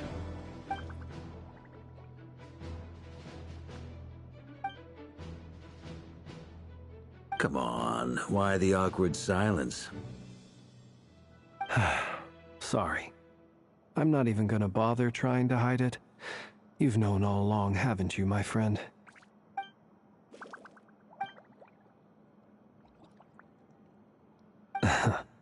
Now that was an awkward silence. Let's just keep this between ourselves. Probably best if Eatlua doesn't know, huh? That goes without saying. Gotta be careful what you share with youngsters, after all. Anyone else in the know? Let me guess. The Traveler and Paimon? It's dangerous being too sharp for one's own good, you know. Then, in the name of the Animo Archon Barbados himself, I swear, your secret's safe with me. When we went for drinks, you said that you and Barbados were practically best buds. In the light of that claim, do you really expect me to take your oath seriously? Of course. Just as long as you don't go spreading around the fact that I'm close with Barbados, all right? Fair enough, then. Nothing like a bit of mutual leverage to seal the bonds of friendship.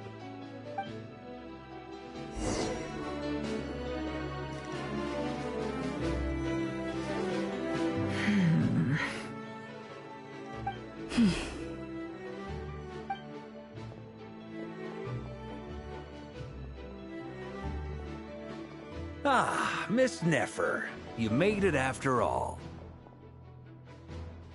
But what about Yehoda? I'm here to give you an update on how things are going on our end. Once this is over, I'll be heading straight back to continue my work.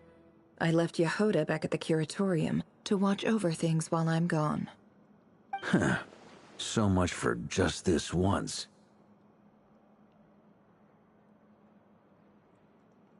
Shh! Not so loud! We're on a roll here. What if she remembers and suddenly decides to back out? Did you say something, Mr. Varka? Huh? I didn't say anything. Right, Flint's? Must have been a frog. They get so noisy around here at nighttime. It's like they're putting on a concert in the background. Anyway, before we begin, there's a few introductions to make. Let me start by saying that it's an honor to be speaking before so many distinguished colleagues and collaborators. First up, we have Miss Lauma. As Moon Chanter, she's the leader of the Frost Moon Scions, a local religious community in Nodcry.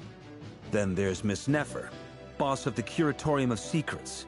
Nefer is leading the investigation into Rerer's background, assisted by Yehoda and Lauma. From the little I've heard, they're making some great progress. Over here, we have Mr. Flintz, a ratnik and guardian of the abandoned lighthouse. In our last operation, he courageously distracted the Wild Hunt to buy time for the rest of us. For those of you who've never met, this is Mr. Albedo, a renowned alchemist and captain of the Knights of Favonius investigation team. By his side is a new face for us all, myself included, Mr. Durin, who has come to lend his aid. Next up, we have the Moon Maiden and former Fatui Harbinger, Miss Columbina. Then we have the Traveler, who's earned more titles than I could possibly hope to list out, so I'll spare you the rundown. And Paimon, the ultimate travel companion and quite possibly the best guide in all of Tevat. Wow! That's a lot of people! Great turnout! Miss Nefer, it looks like you might have another job coming your way, so, congratulations on the booming business, I guess. You think I haven't got enough on my hands as it is? Who's looking for me now? That would be me, Miss Nefer. I have a commission for you. And you are? Who I am doesn't matter right now. What does matter is that I'd like you to gather more intelligence about the Recher of Solnari. Well, it's not as if we never take on anonymous commissions. But in your case, I'll have to decline. I'm gonna take a wild guess and say your job's probably more hassle than it's worth. It's my eyes, isn't it? Conrian, I assume. And what's with the mask? Are you trying to hide your identity? In any case, the fact that you're even still alive raises an awful lot of questions for me. My name is Dainsleif. And yes, I am from Conria. As I'm sure you're aware, the Recher of Solnari's real name is Rerir. He was once an acquaintance of mine. Really? Then you must have been quite an influential figure yourself. You flatter me, but none of that matters anymore. My point was simply to clarify why I have asked Miss Nefer to investigate Rerir's background. So you're both from Conria, and it's...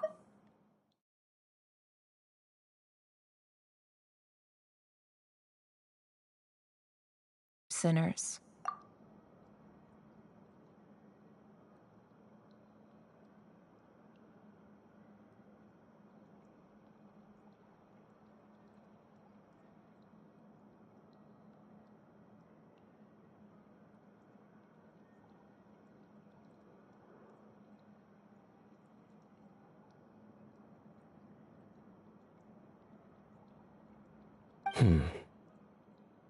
I'll tell you everything I know. The history of Conria, the names and identities of the 5 sinners. I remember it all like it was yesterday. I have never spoken openly of this before. But the truth was exactly as people say. The 5 sinners were each driven by their own desires, and it was by playing upon these that the Abyss tempted them to their fall, tearing Conria apart in the process. The visionary, Vedifenir, who wished to foretell the future.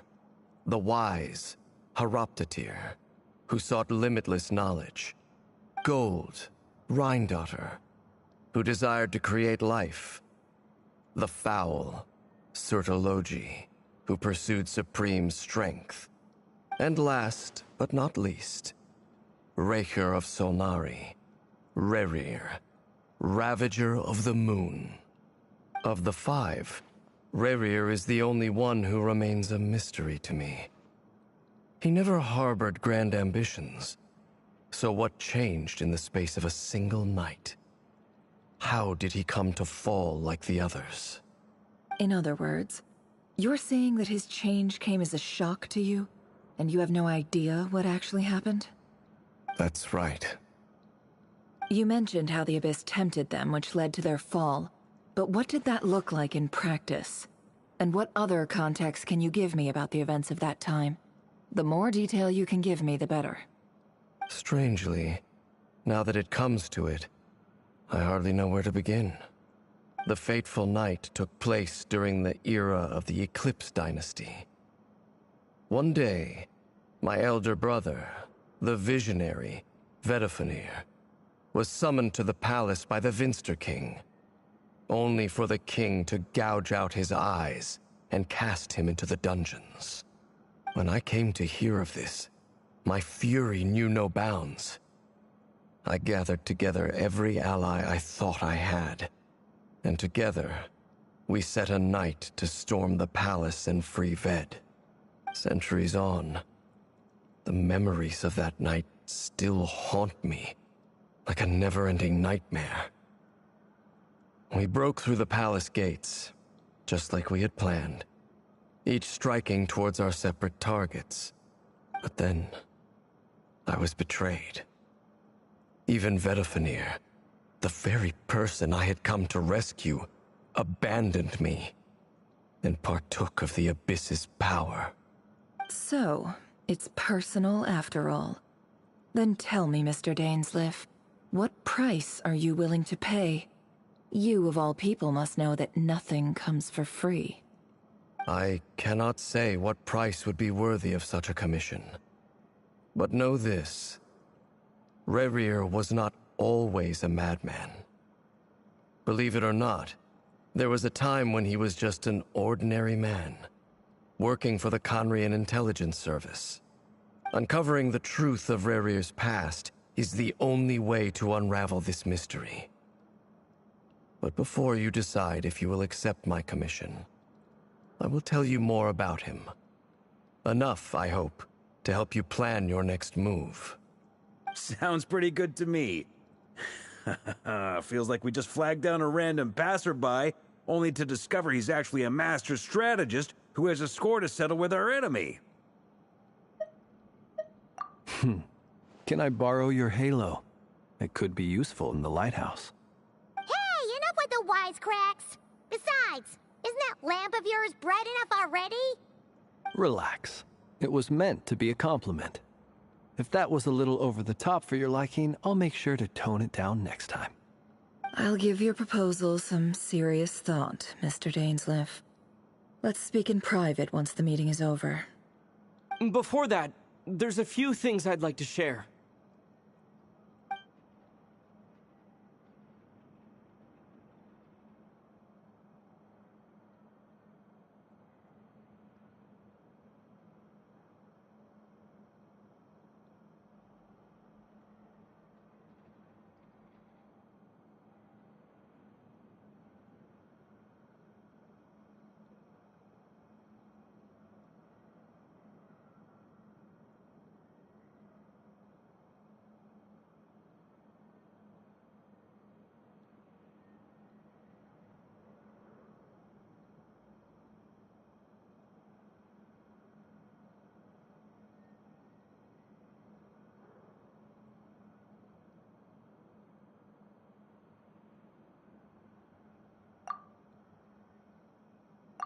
Now that we've united the hearts of the three moons, your power should be greatly enhanced. But it seems like that hasn't happened yet. I believe it will take a little longer. You've done so much for me, so I want to be completely honest with you all. Even though I'm doing a lot better now, the truth is, my recovery will likely be an ongoing process. From the moment I was born, my power has been slowly ebbing away. And that is because Tevat has never accepted me. Even with the moons united as one, it seems my rejection cannot be undone. So far, I have yet to find a solution. It may turn out to be a problem that will plague me until the day I finally leave this place behind. Even so, I will do everything in my power to help you drive out the Reihir of Solnari. As Arlecchino put it, this is not about chasing the spoils of victory. It's just a gesture of heartfelt gratitude. Kutar.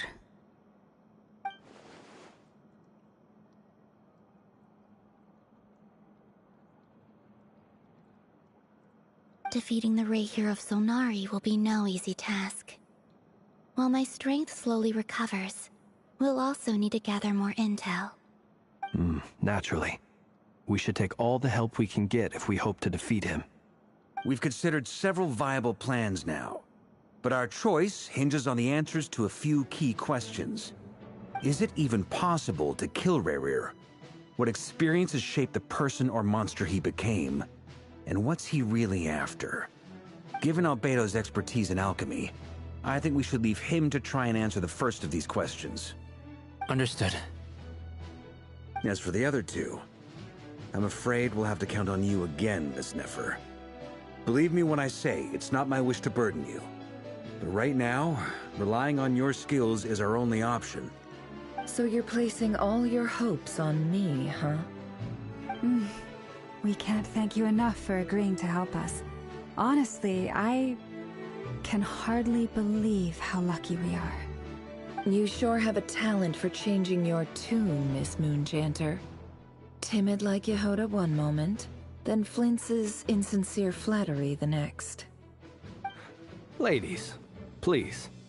I must object to your portrayal of me. That's all. Feel free to keep bickering. Just pretend I'm not here. I almost don't want to leave this room. I'm curious to see how this plays out. I have faith in you, Miss Nefer. Something tells me you'll stand by us until the very end. Oh? And what makes you so sure of that? What if I suddenly decide that my compensation is insufficient? This isn't about the money. I can sense that you've got a deep-seated distaste for Rerir. And knowing you, that alone is motive enough. Look at them getting along so well. Like two peas in a pod. And I'm the one they accuse of insincere flattery. There is no justice. Miss Lauma, you have to understand something. Unlike you, I don't actually enjoy having everyone's hopes on my shoulders. Is that right? Well, maybe the fact that I'm willing to put my hopes in other people says more about me than you. But the fact is, I also trust you. And that's because I know that you're someone we can count on. Anyway, we've got our plan, so let's get moving. Mr. Dainsleif, let's talk. And Traveler, once we're finished, if you've nothing else planned, I'd like you to come with me. This whole experience is teaching me a lot. For instance, I now know that when other issues come up in the future, I'll have far more luck getting Lauma to convince Miss Nefer than trying to do it myself. Hate to say it, friend, but that's one of the funniest things I've heard in a while. Why? You think I've got it wrong? Quite the opposite. But what makes it so hilarious is how long it's taken you to realize.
Thank you for waiting.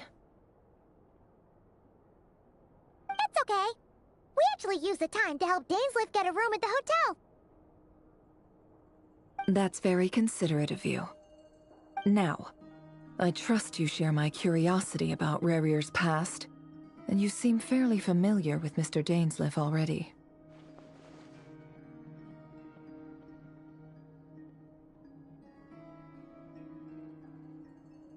We spoke at some length after the meeting.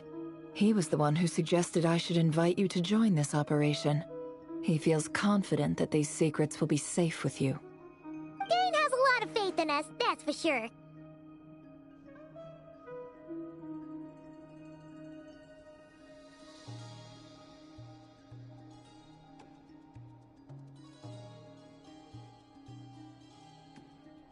Likewise. I appreciate that you got right on board without interrogating me about why I invited you.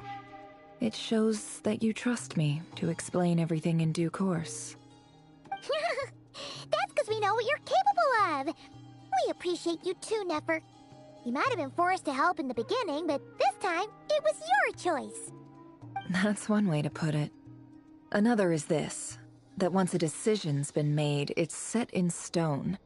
After that, my only goal is to see it through. Alright, so here's how it is. I'm going to access Rarier's thoughts again using my confidential method. Now, I'm sure you've seen things like this before on your travels, so you're surely well aware of how dangerous it can be. The reason I've gathered you all here is to ensure my safety during the proceedings. I plan for us to enter the fragment of his consciousness together, and once inside, I will focus on searching for information. Think of this as a diving expedition into someone's brain. If I'm the diver, you are my safety equipment, tasked with keeping me alive while I'm under the surface. Once the ceremony begins, we will all be spying on privileged information. But in the interests of safety, you must remain absolutely silent at all times. We will discuss our observations after the ceremony has concluded. Lastly, any individuals of a weaker constitution are advised not to partake in the ceremony. In any case, Paimon has her own job to do, which requires staying in the room but not joining the ceremony.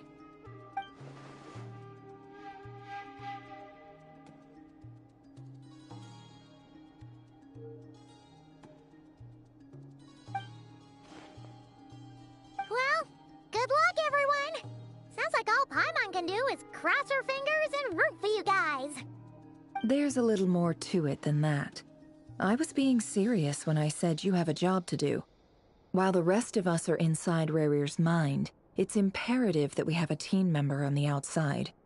In the event that something goes wrong, you will be our first responder. I don't anticipate any issues, but the extra level of safety will be greatly appreciated. I second that. This is a dangerous operation here, and you're our whole rescue team.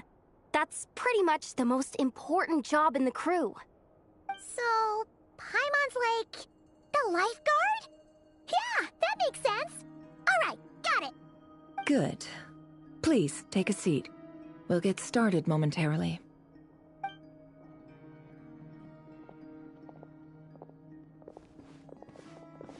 So, did Mr. Dainsliff tell you anything else? He told me that he believes Rarier kept some big secrets in his life. He's not sure that they were the cause of his eventual downfall, but he's asked me to uncover what those secrets were all the same. But surely you're not planning to go through with this, no matter the cost. If you think that, you'd be overestimating me. I'm a businesswoman, not a mercenary. But I do have my own professional reasons for taking this job. You think I'd turn down the opportunity to get a first-hand glimpse into Conrian history? No chance. Well, as long as you don't let morbid curiosity get in the way of safety concerns, we're good. We'll do whatever we can to help you. You're such a killjoy.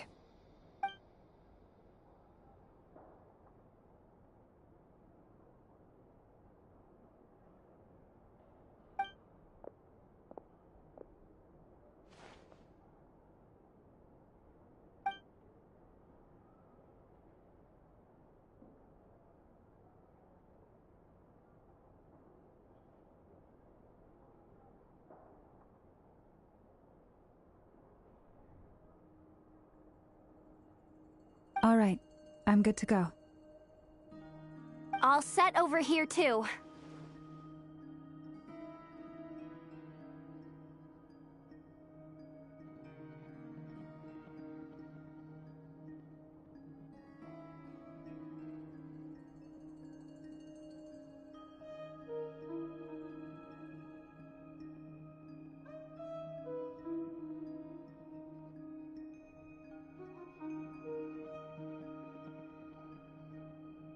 Promise, Paimon, you'll be extra careful. All right. Let your whole body relax. We're about to begin. Close your eyes.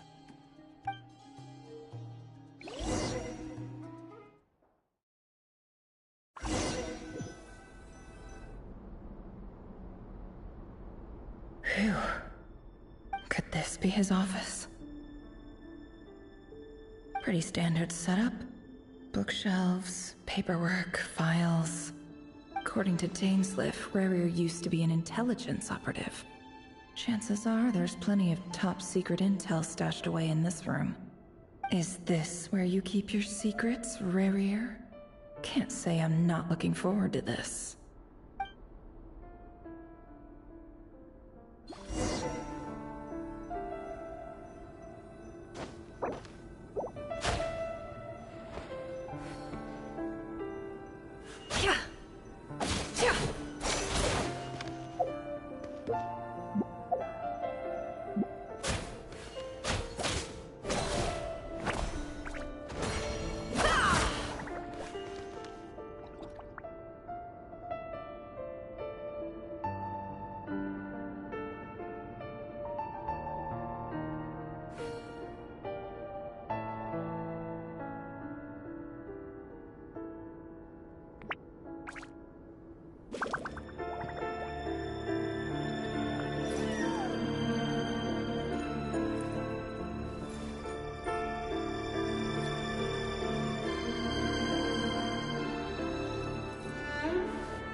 Don't trust your eyes uncritically.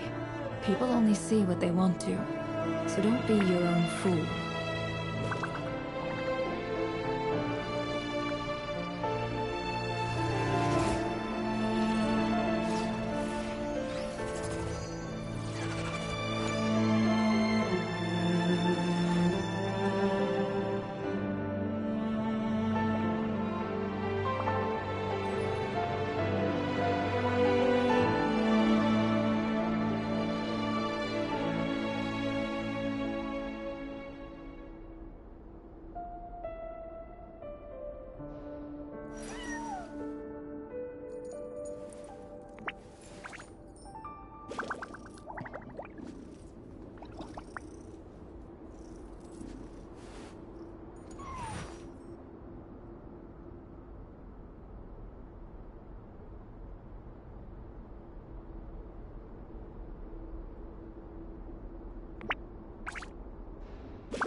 Emotions are like a raging torrent that surges through the mind.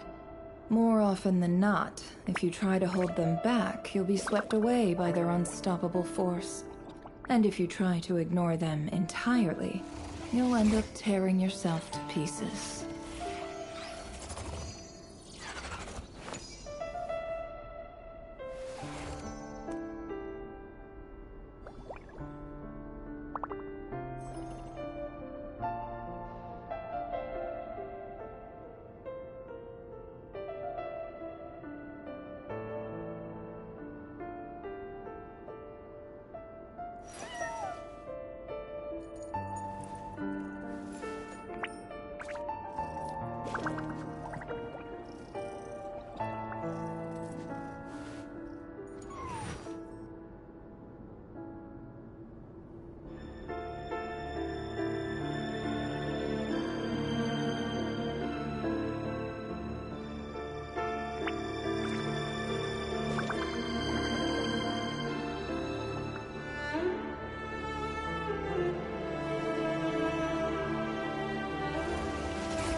trust your eyes uncritically.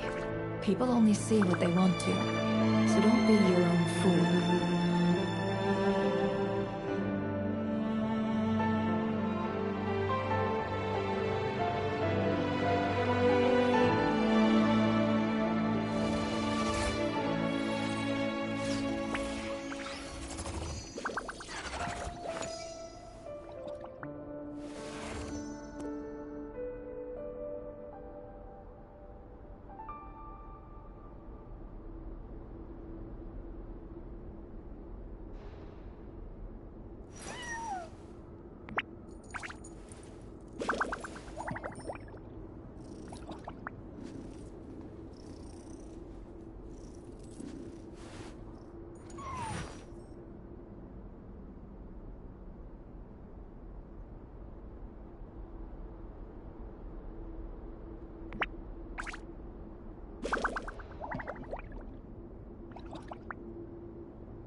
Emotions are like a raging torrent that surges through the mind.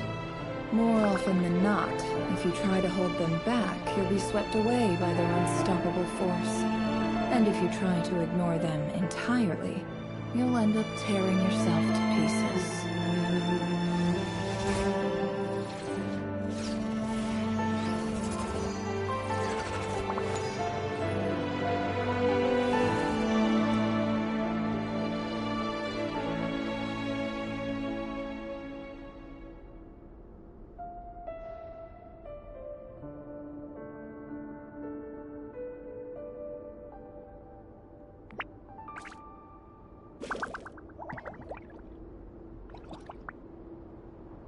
Don't trust your eyes uncritically. People only see what they want to, so don't be your own fool.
Why does Ashru sit up on the counter?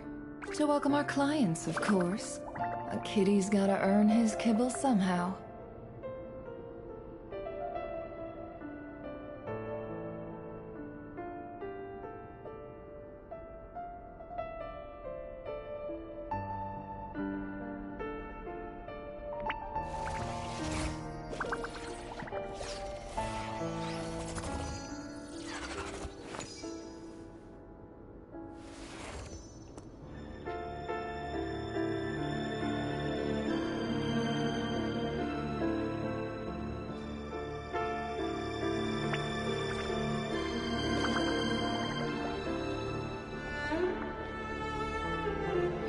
Thanks.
Can't hide the truth.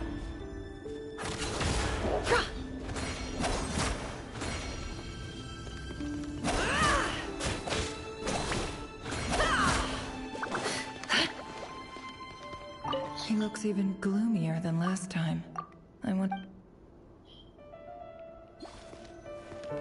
He looks even gloomier than...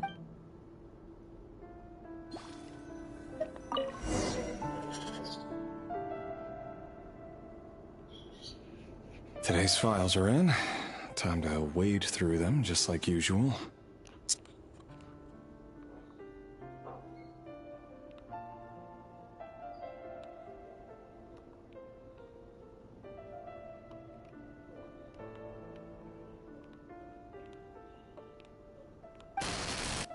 Male, 51. Occupation, cook. Confirmed Crimson Moon descendant.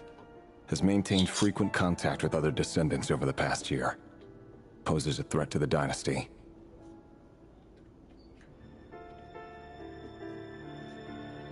Neutralized.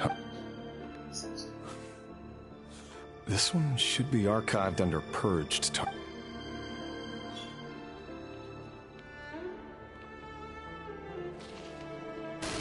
Female, 23. Occupation, office clerk. Confirmed Crimson Moon descendant. Has maintained frequent contact with other descendants over the past year. Poses a threat to the dynasty.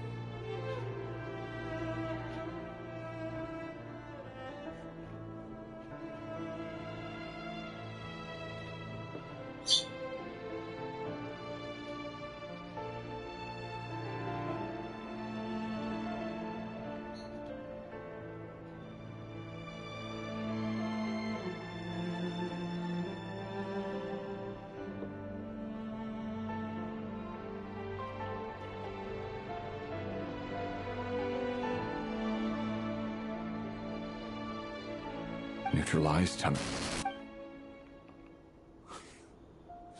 Another one for purged targets.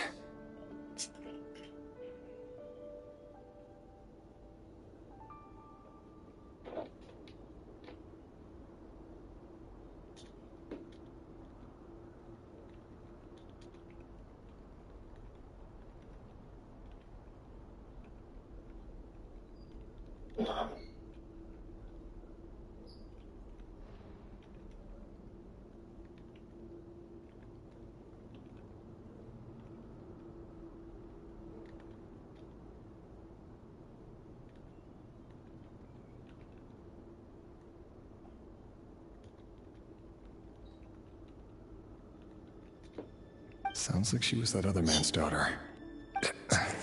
No. Male, 40. Occupation, teacher. Neutralized on... Just another nobody for the... Come to think of it, I remember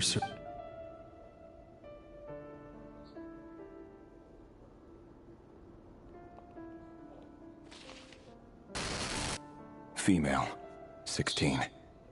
Occupation, none. Orphan and confirmed Crimson Moon descendant. Has been observed making contact with other descendants neutralized on... Filed. I have no recollection of this girl. None whatsoever. She doesn't seem to be anyone important, but then again...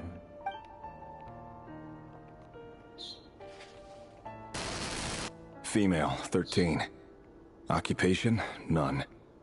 Orphan and confirmed Crimson Moon descendant. Has been observed making contact with other descendants during the past year. Poses a threat to the dynasty.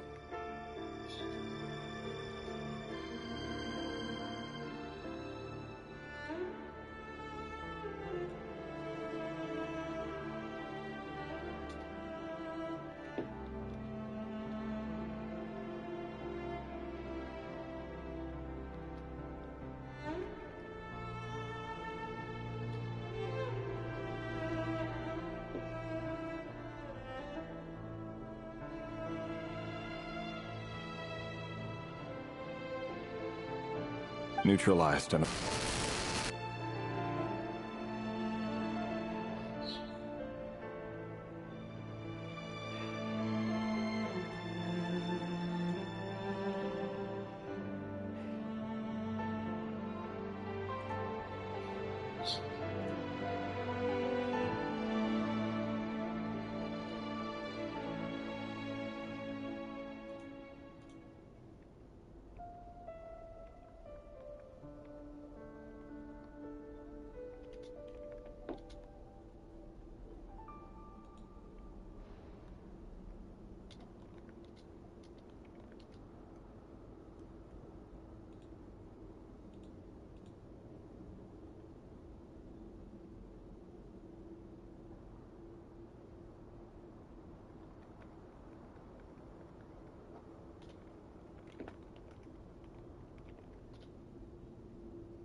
Filed.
Neutral.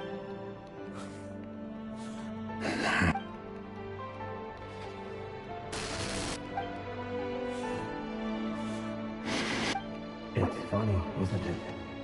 Your job is becoming both harder and easier at the same time, depending on how you look at it.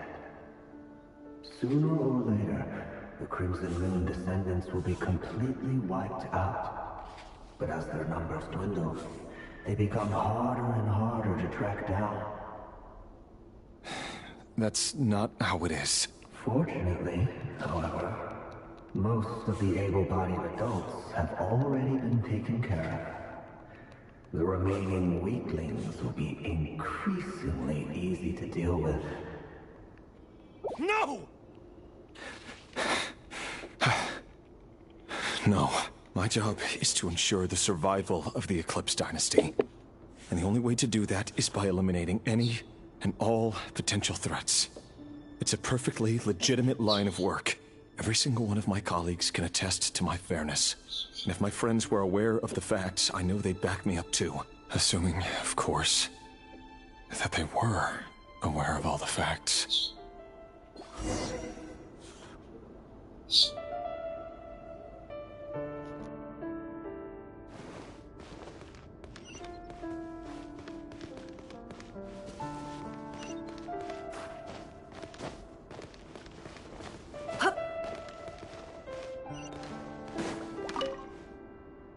A box must be for his...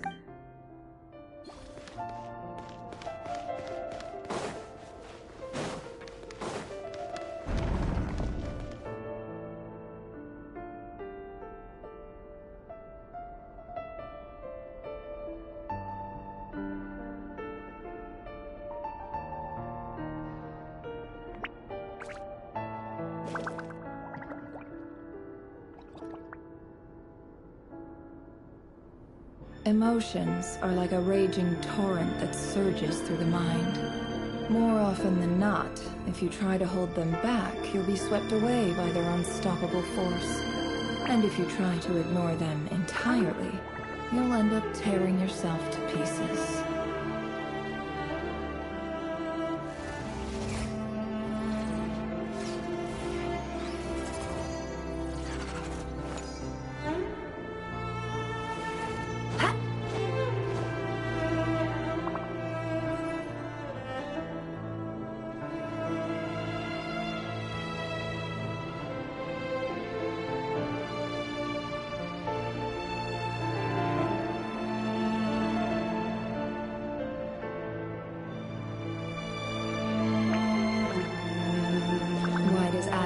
Sit up on the counter?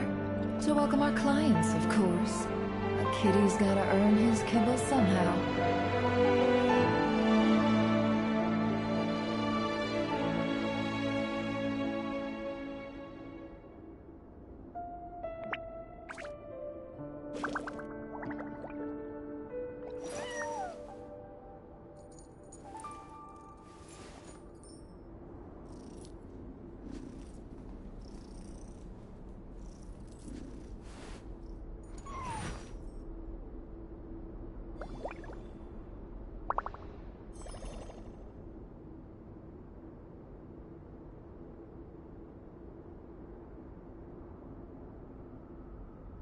Emotions are like a raging torrent that surges through the mind. More often than not, if you try to hold them back, you'll be swept away by their unstoppable force. And if you try to ignore them entirely, you'll end up tearing yourself to pieces.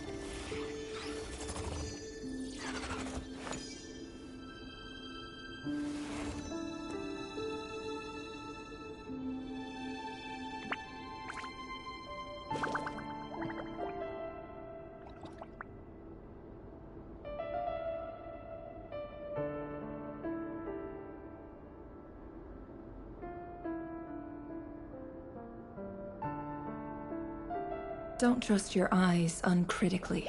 People only see what they want to, so don't be your own fool.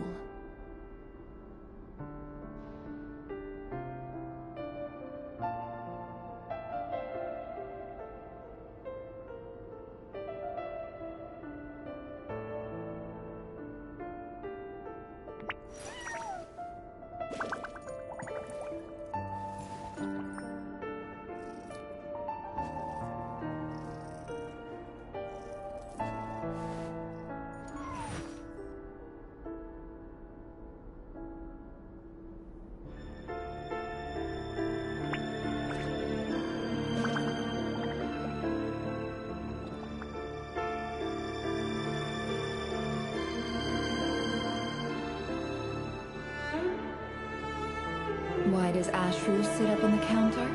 To welcome our clients, of course. A kitty's gotta earn his kibble somehow.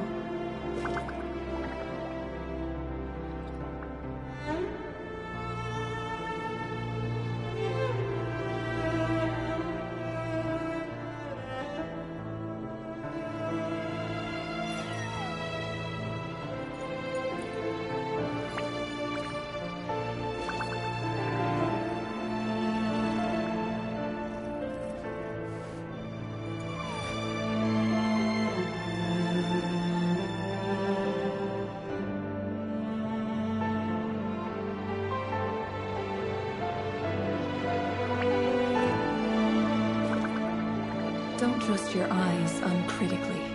People only see what they want to, so don't be your own fool.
Emotions are like a raging torrent that surges through the mind.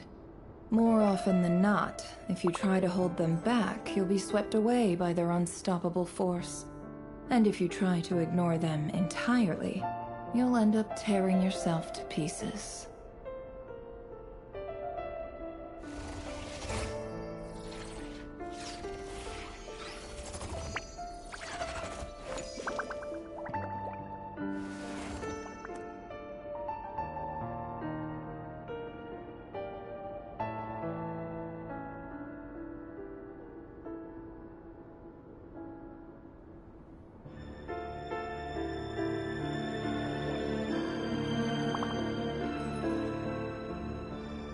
Why does Ashru sit up on the counter?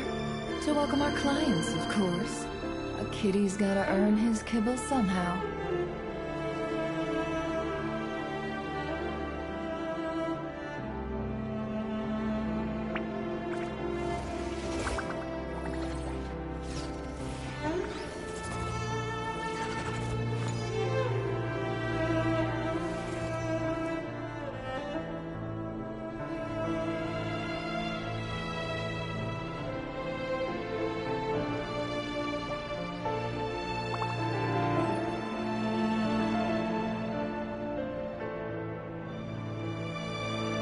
Emotions are like a raging torrent that surges through the mind.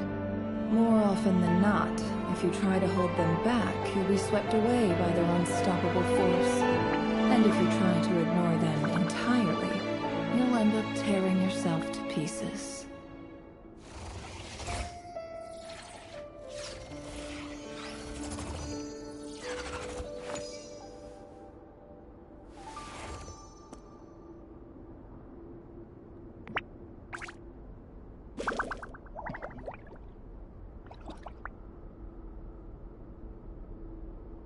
Don't trust your eyes uncritically.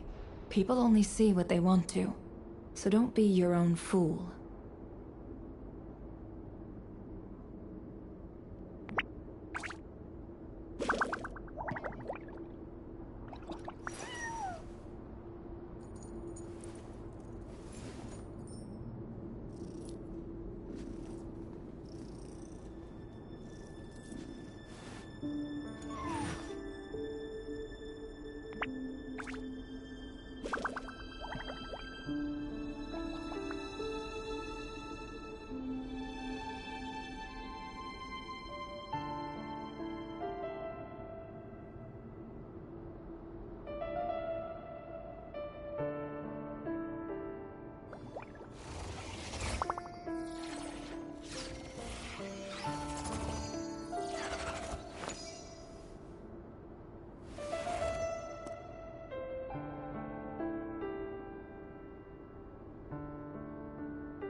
Emotions are like a raging torrent that surges through the mind.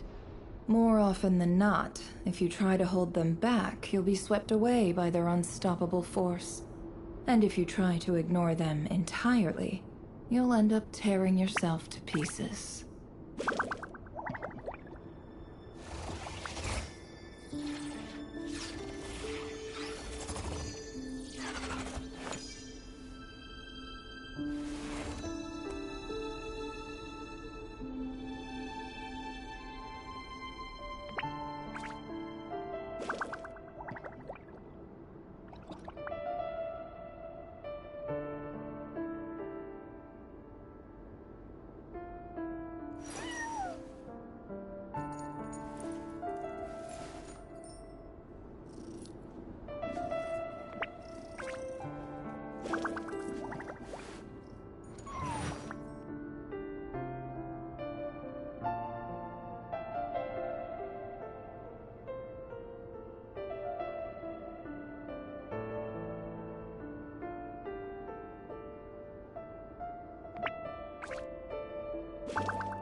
Why does Ashru sit up on the counter?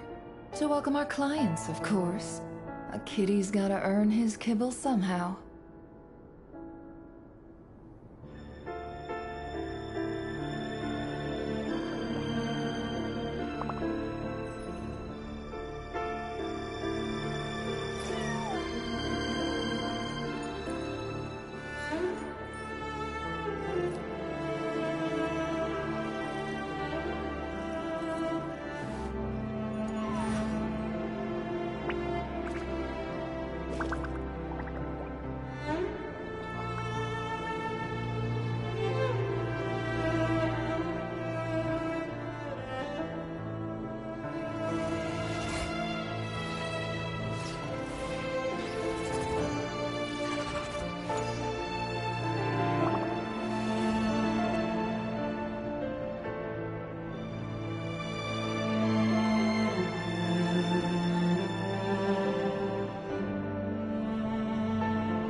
Don't trust your eyes uncritically. People only see what they want to, so don't be your own fool.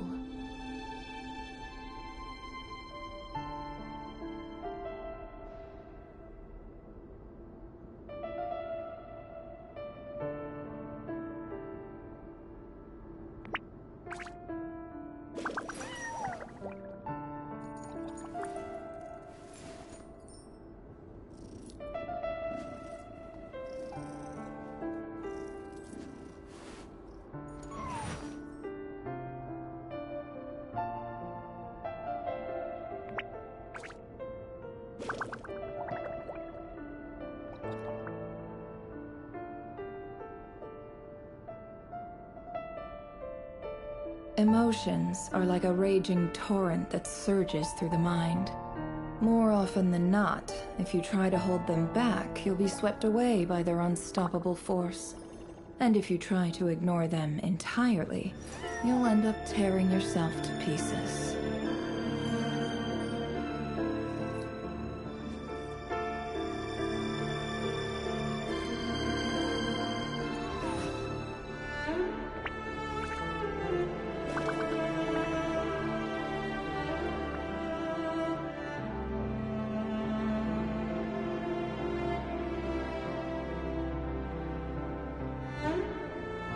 Don't trust your eyes uncritically. People only see what they want to, so don't be your own fool.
Mr. Vedifalnir, it's been quite some time since we last met.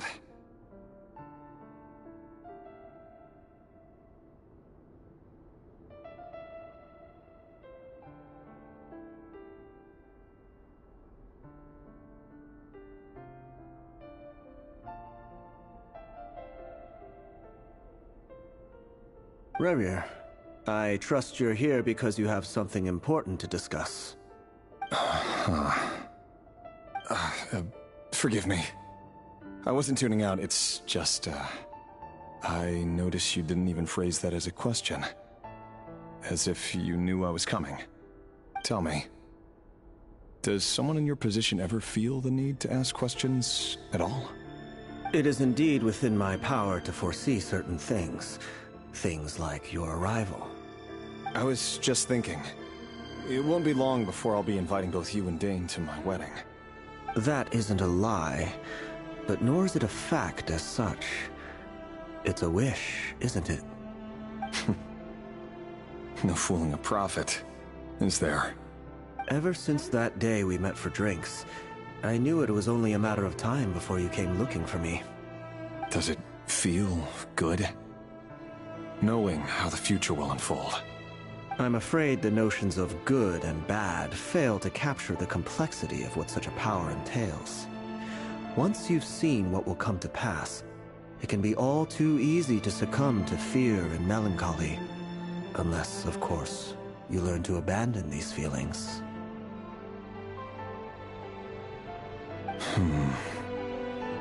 You fear my silence, and long to hear the words I left unspoken that day.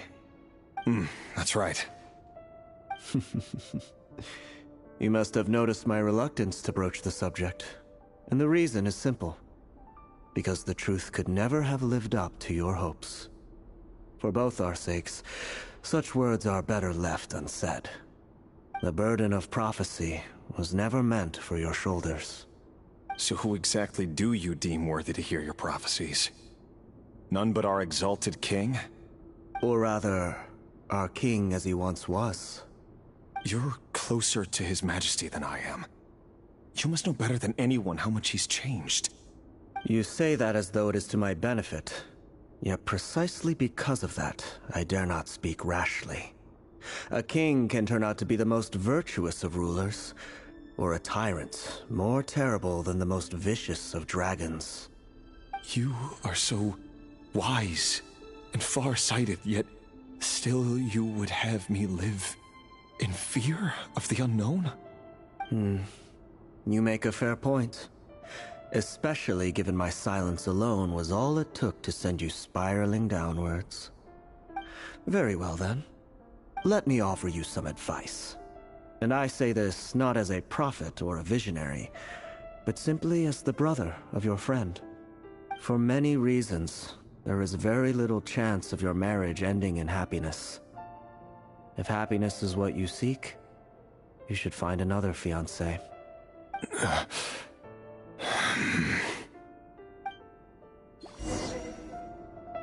Hold on. There's that same black fog again. Could this memory belong to Thelindis? Guess I'd better tread carefully.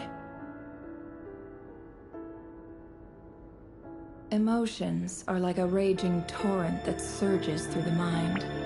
More often than not, if you try to hold them back, you'll be swept away by their unstoppable force.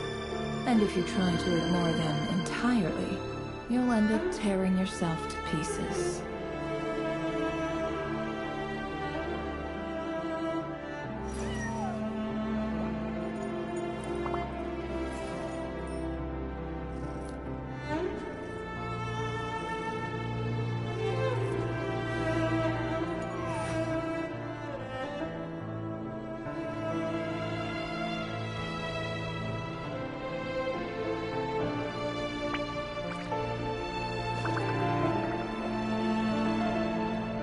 Why does Ashru sit up on the counter?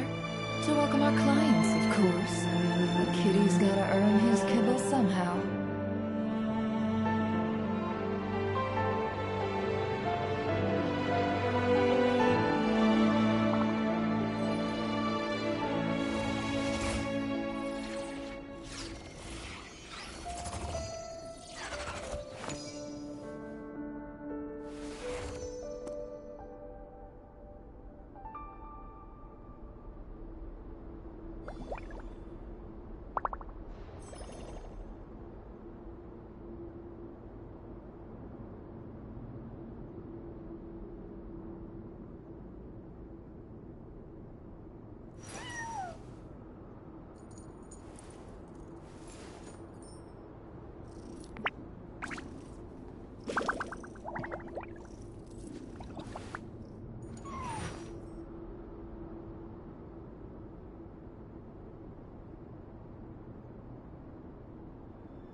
Don't trust your eyes uncritically.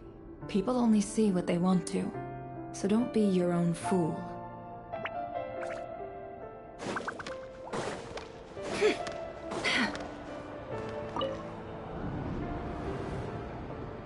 Wait. Hear me out. This time we finally got a clear look at his face and learned his true identity. His name is Rayrir, and he claims to be one of the king's guards. What did you say? A cruel irony, isn't it? The man you're set to marry leads a double life as a brutal executioner. Why are you telling me all of this now? Simple. It's because I want you to kill him. You are the only person he would never suspect.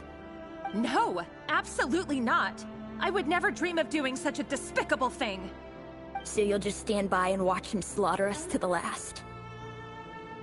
Do not forget that the blood of the Crimson Moon flows in your veins too. The blood of the Crimson Moon? What does that matter now? The dynasty has long been dead and gone. You think that alone is reason enough for me to throw away everything I have? Why wouldn't it be? You two were once a child of the Crimson Moon, just like me. Don't tell me you've never felt so much as a flicker of fury for the way we were trampled into the... As long as you promise to abandon this pipe dream of restoring your dynasty, I can try to persuade him. Or have him persuade the Venster King. Persuade the Vinster King? Do you even know why he's so obsessed with hunting us down? Why he keeps trying to force us to hand over our secrets? Over and over again? Or why we refuse to give up on restoring the dynasty? The Vinster King. A blind fool. His eyes clouded by powers from beyond this world. A petty little man with a miser's heart. And he dares to sit upon the throne? Mark my words. Sooner or later, Conria will fall. And it will be his doing. If you can't bring yourself to do it, so be it. Just you watch. It won't be long before calamity descends upon us all. The Rehir of Solnari. That really is quite a secret you've been keeping from me, Rerir. But who am I to talk? Am I really any better? I've kept my own past a secret this whole time too. Love should be built on honesty. But ours was born from lies. And yet... is it really so wrong to hide things that would only make life harder? If we don't cover up the parts that no one else should see, how can we go on pretending to be normal? Vedifulnir must have known all this. And that's why he made his prophecy. In the end, nothing stays hidden forever.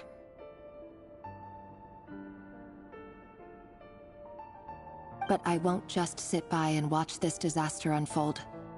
I'll do everything in my power to protect what I cannot afford to lose, no matter who I have to face.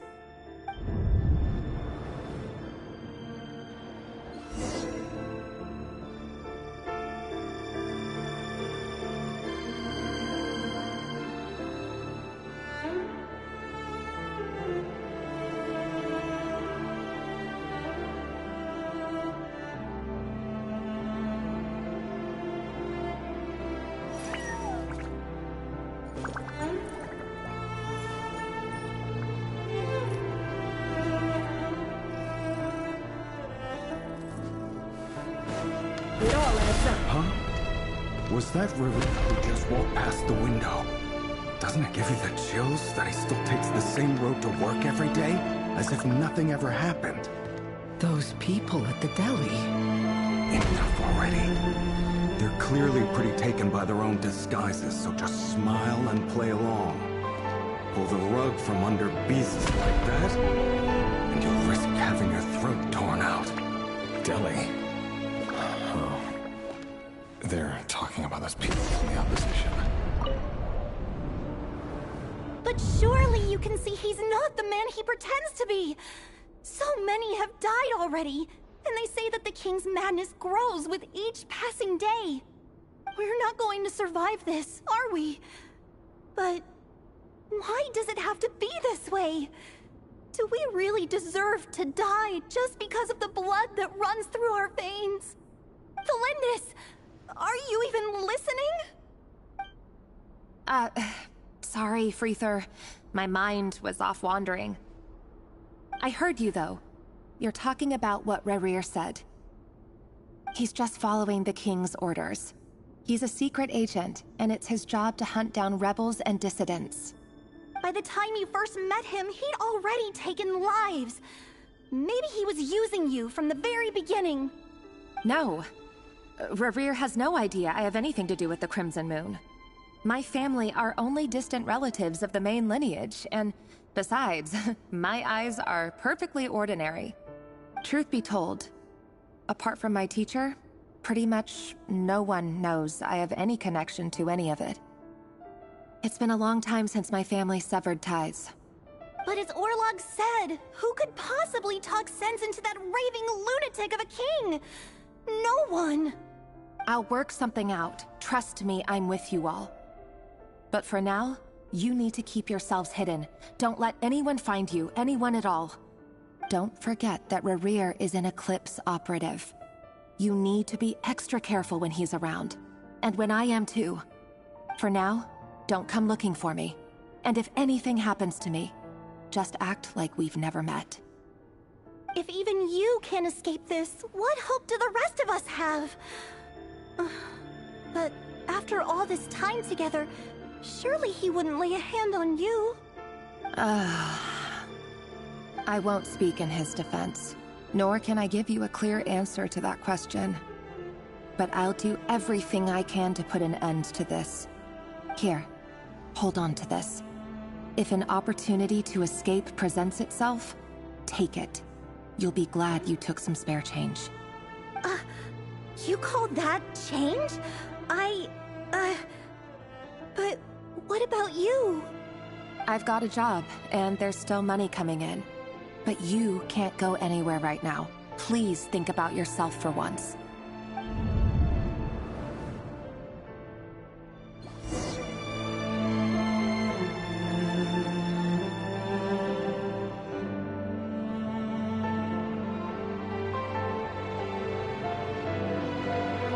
Why does Ashru sit up on the counter? To welcome our clients, of course. A kitty's gotta earn his kibble somehow. Another day, another round of assassination training. Training ground is just beyond this hidden passageway. When you kill a person, doesn't it bother you when you end up covered in their blood? Why would it? Aren't we all just walking blood bags? But not everyone is accustomed to hunting down others like prey.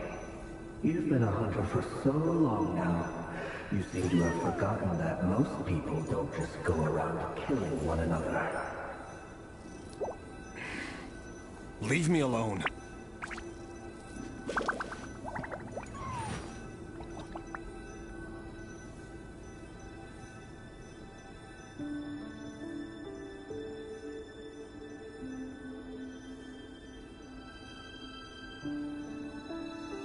Emotions are like a raging torrent that surges through the mind. More often than not, if you try to hold them back, you'll be swept away by their unstoppable force. And if you try to ignore them entirely, you'll end up tearing yourself to pieces.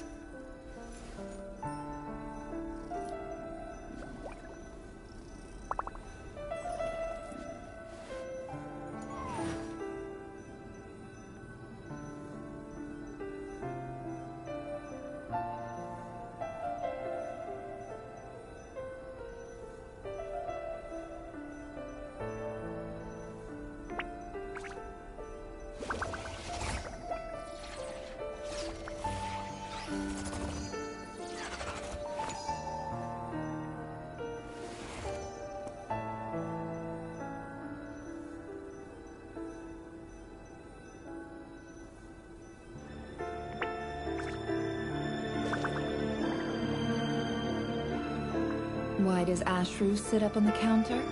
To welcome our clients, of course. A kitty's gotta earn his kibble somehow.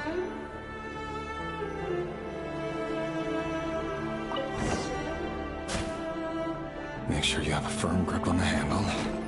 Then choose your angle well. Keep the movements light and brisk. Pray won't sense a thing. How about no one's ever died a quiet death at your hands? I work clean. No traces.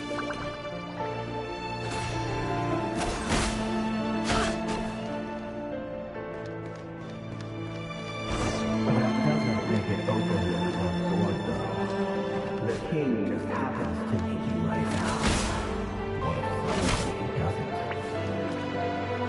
That won't happen. Ever since he fell into the spell of that power, in the beginning, he only had you take out a handful of the guilty. But now... The ones I've dealt with have always been guilty. And I've carried out my work flawlessly.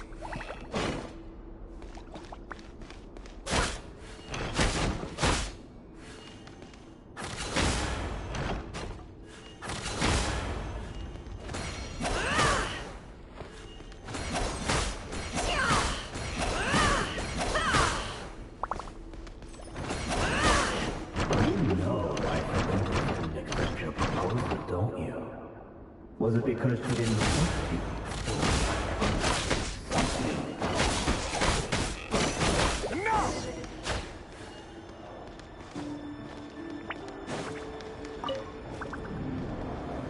Thelindis, do you still remember Orlog?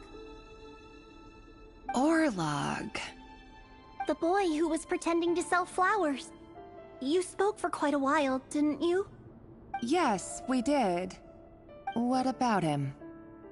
He was arrested 2 days ago. Chances are he's already dead. He... I just don't get it! After everything he's done, why do you still stand by him? Or does it mean nothing to you that people keep dying? No, that's not... Just hear me out. I need to go now, Thelindis. If you ever need a place to hide, come find us.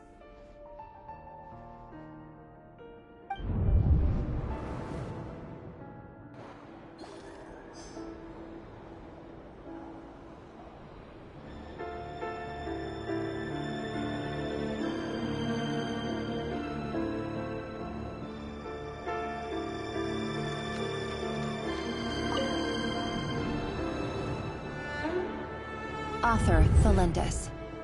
Over the course of this week, the research object was subjected to interference for a total of 47 hours for experimental purposes. The results are as follows. All subjects of observation that were sent inside have now... The situation within is proving more problematic than anticipated. No progress whatsoever. What now? Won't you give me even a glimmer of hope? Things are getting worse by the day. I have to find a way or we'll all be in danger.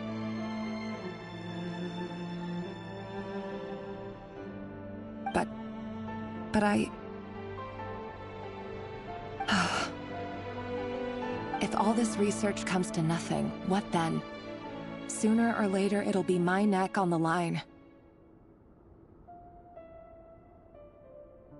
But could he really bring himself to kill me? No. Surely he wouldn't have the heart.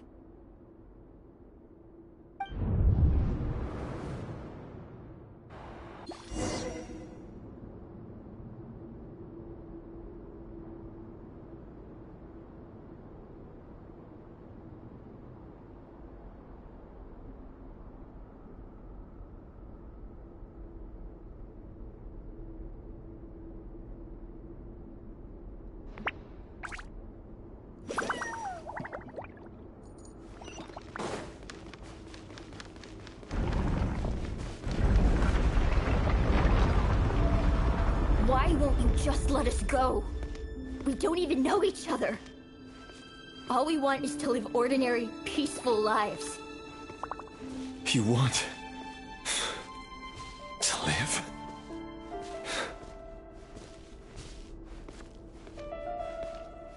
Yes. I just want to go on living. Is that really such an unforgivable crime?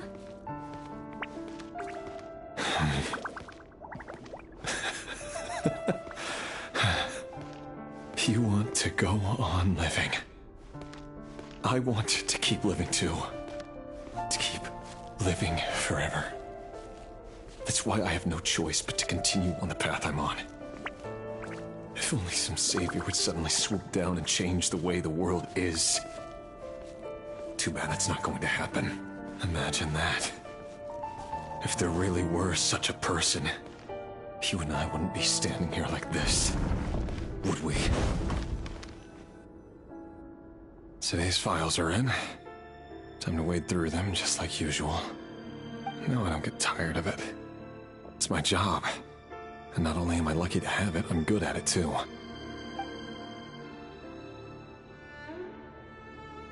Huh. Wait. That's...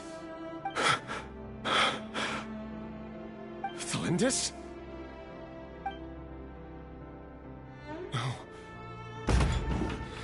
No. No! Why? But you bear no mark of the Crimson Moon.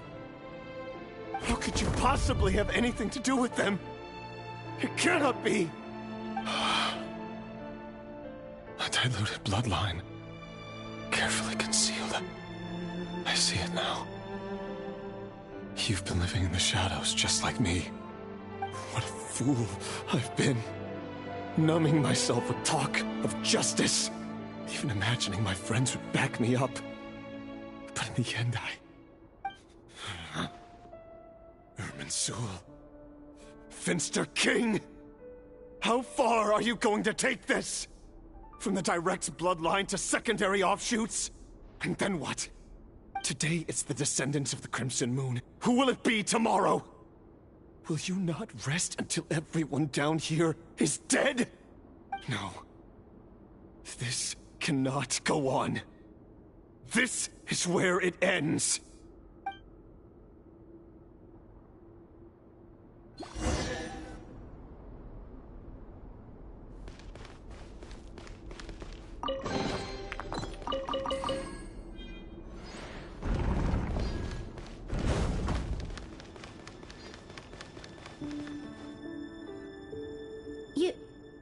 You're really letting me go? I am. As long as you can guarantee that no one will find you. Don't worry, I'll be extra careful. No one will know I was here. But... what about you? Me? If you let me go, you won't be able to complete your mission, will you? Good point. In that case, maybe you should stay. No, please! I just want to see the outside world again. To... Go on living? Yes. I know you're a man of your word. So please, just let me go. If I let you leave, what will become of me? Just kidding. Go, now. But remember, don't let anyone know you were caught. We'll be seeing each other again very soon if you do.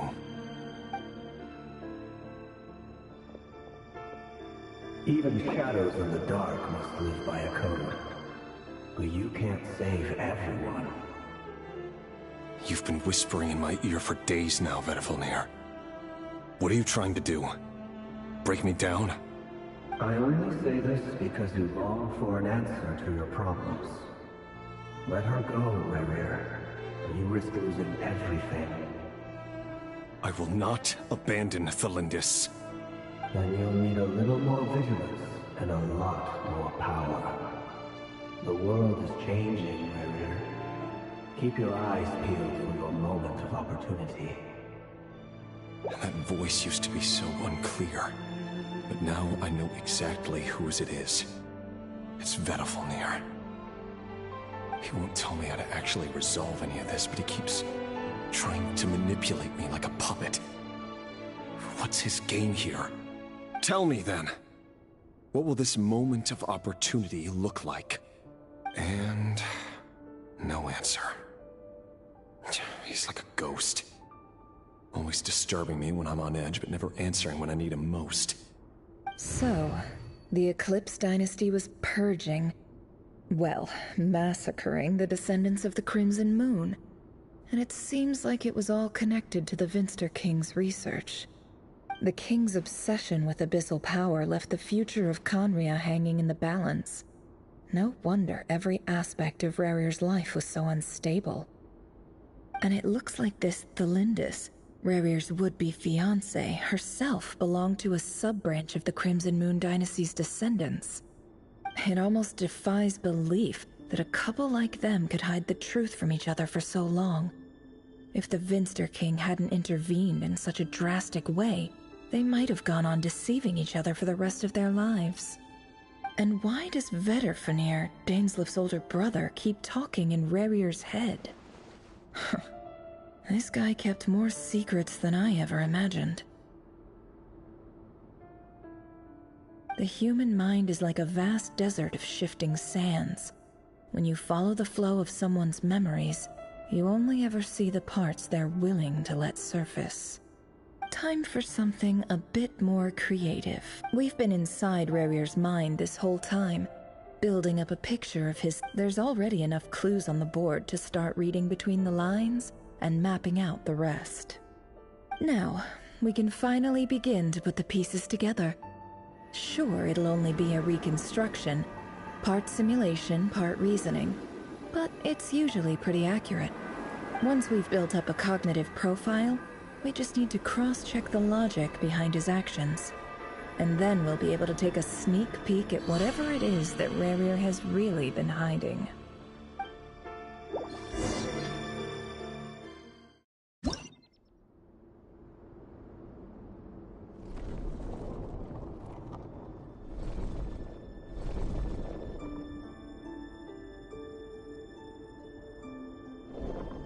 Rerir, are you there?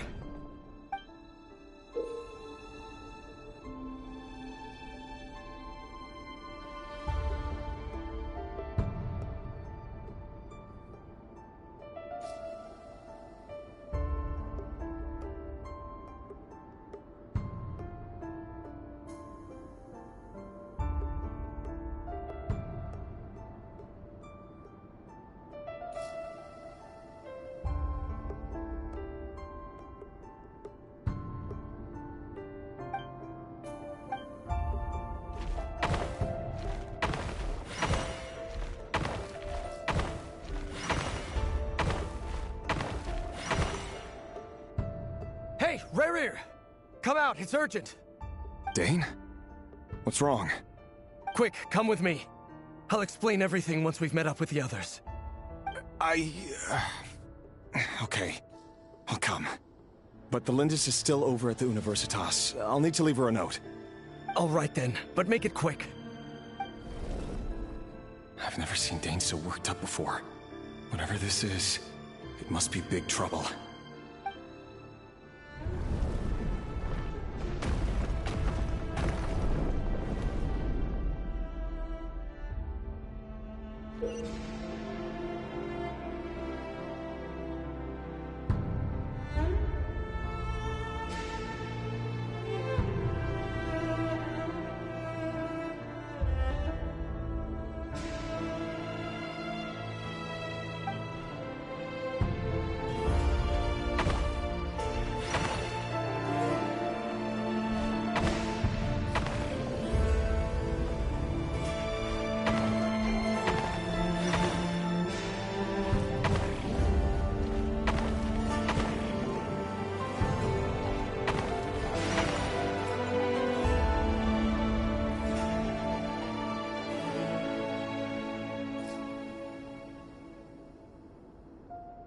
Well, this is a nice change, meeting you all at this hour.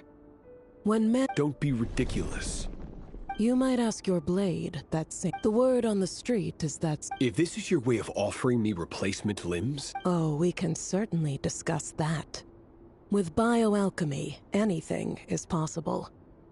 Assuming I have your full support in my research. Lunatic. Robtatir, what brings you here? Why, Dainsleif, of course. He invited me. Please, cast aside your apprehensions, Miss Rhindaughter. Whatever the rumors may say, I am but a humble servant of the king, and I can assure you he affords me no greater convenience than he does you. Well, the Universitas Magistrorum won't stop fawning over you, so at least some of the rumors must be true. You're clearly doing well for yourself, so drop the humble servant act. It endears you to no one. You're president of the Universitas Magistrorum, the chief royal mage known as the Wise by royal appointment, and by far the most favored among the 4 pillars of Conria. Vice President Veit doesn't even try to hide his envy when he sees you. My success is the product of hard work and good luck. It's as simple as, of course, no job is without its gripes. Serving a king like ours can be a challenge. And as for Efterveit, in missing out on the presidency, he's dodged a mountain of stress. Like everything else in life, it comes with pros and cons. You're all here. I apologize for the short notice, but it was an emergency.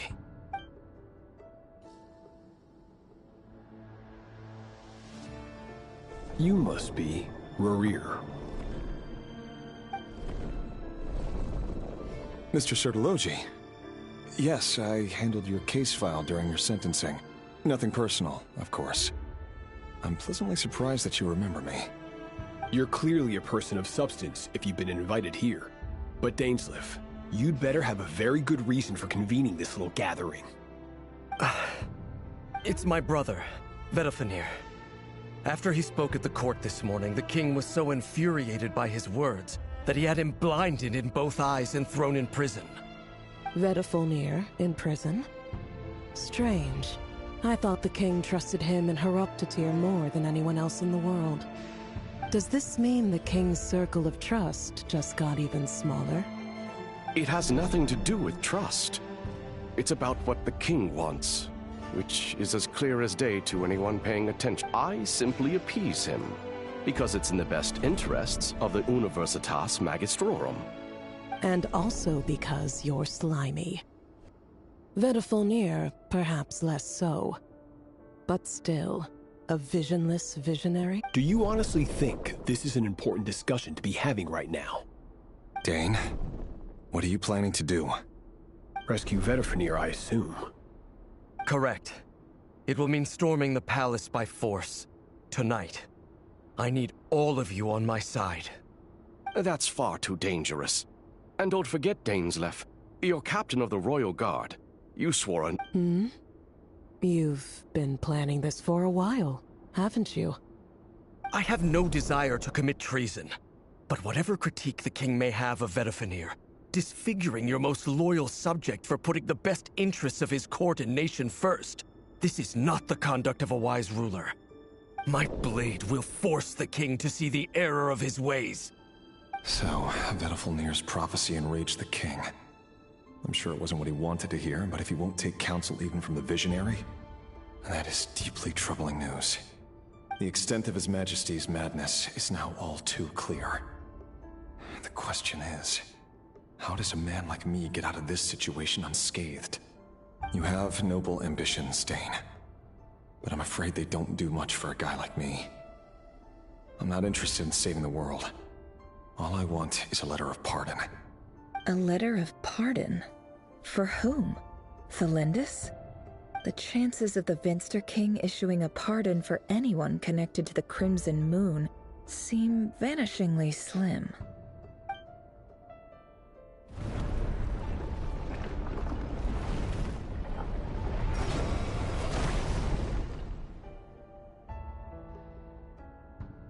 This black fog over another mystery.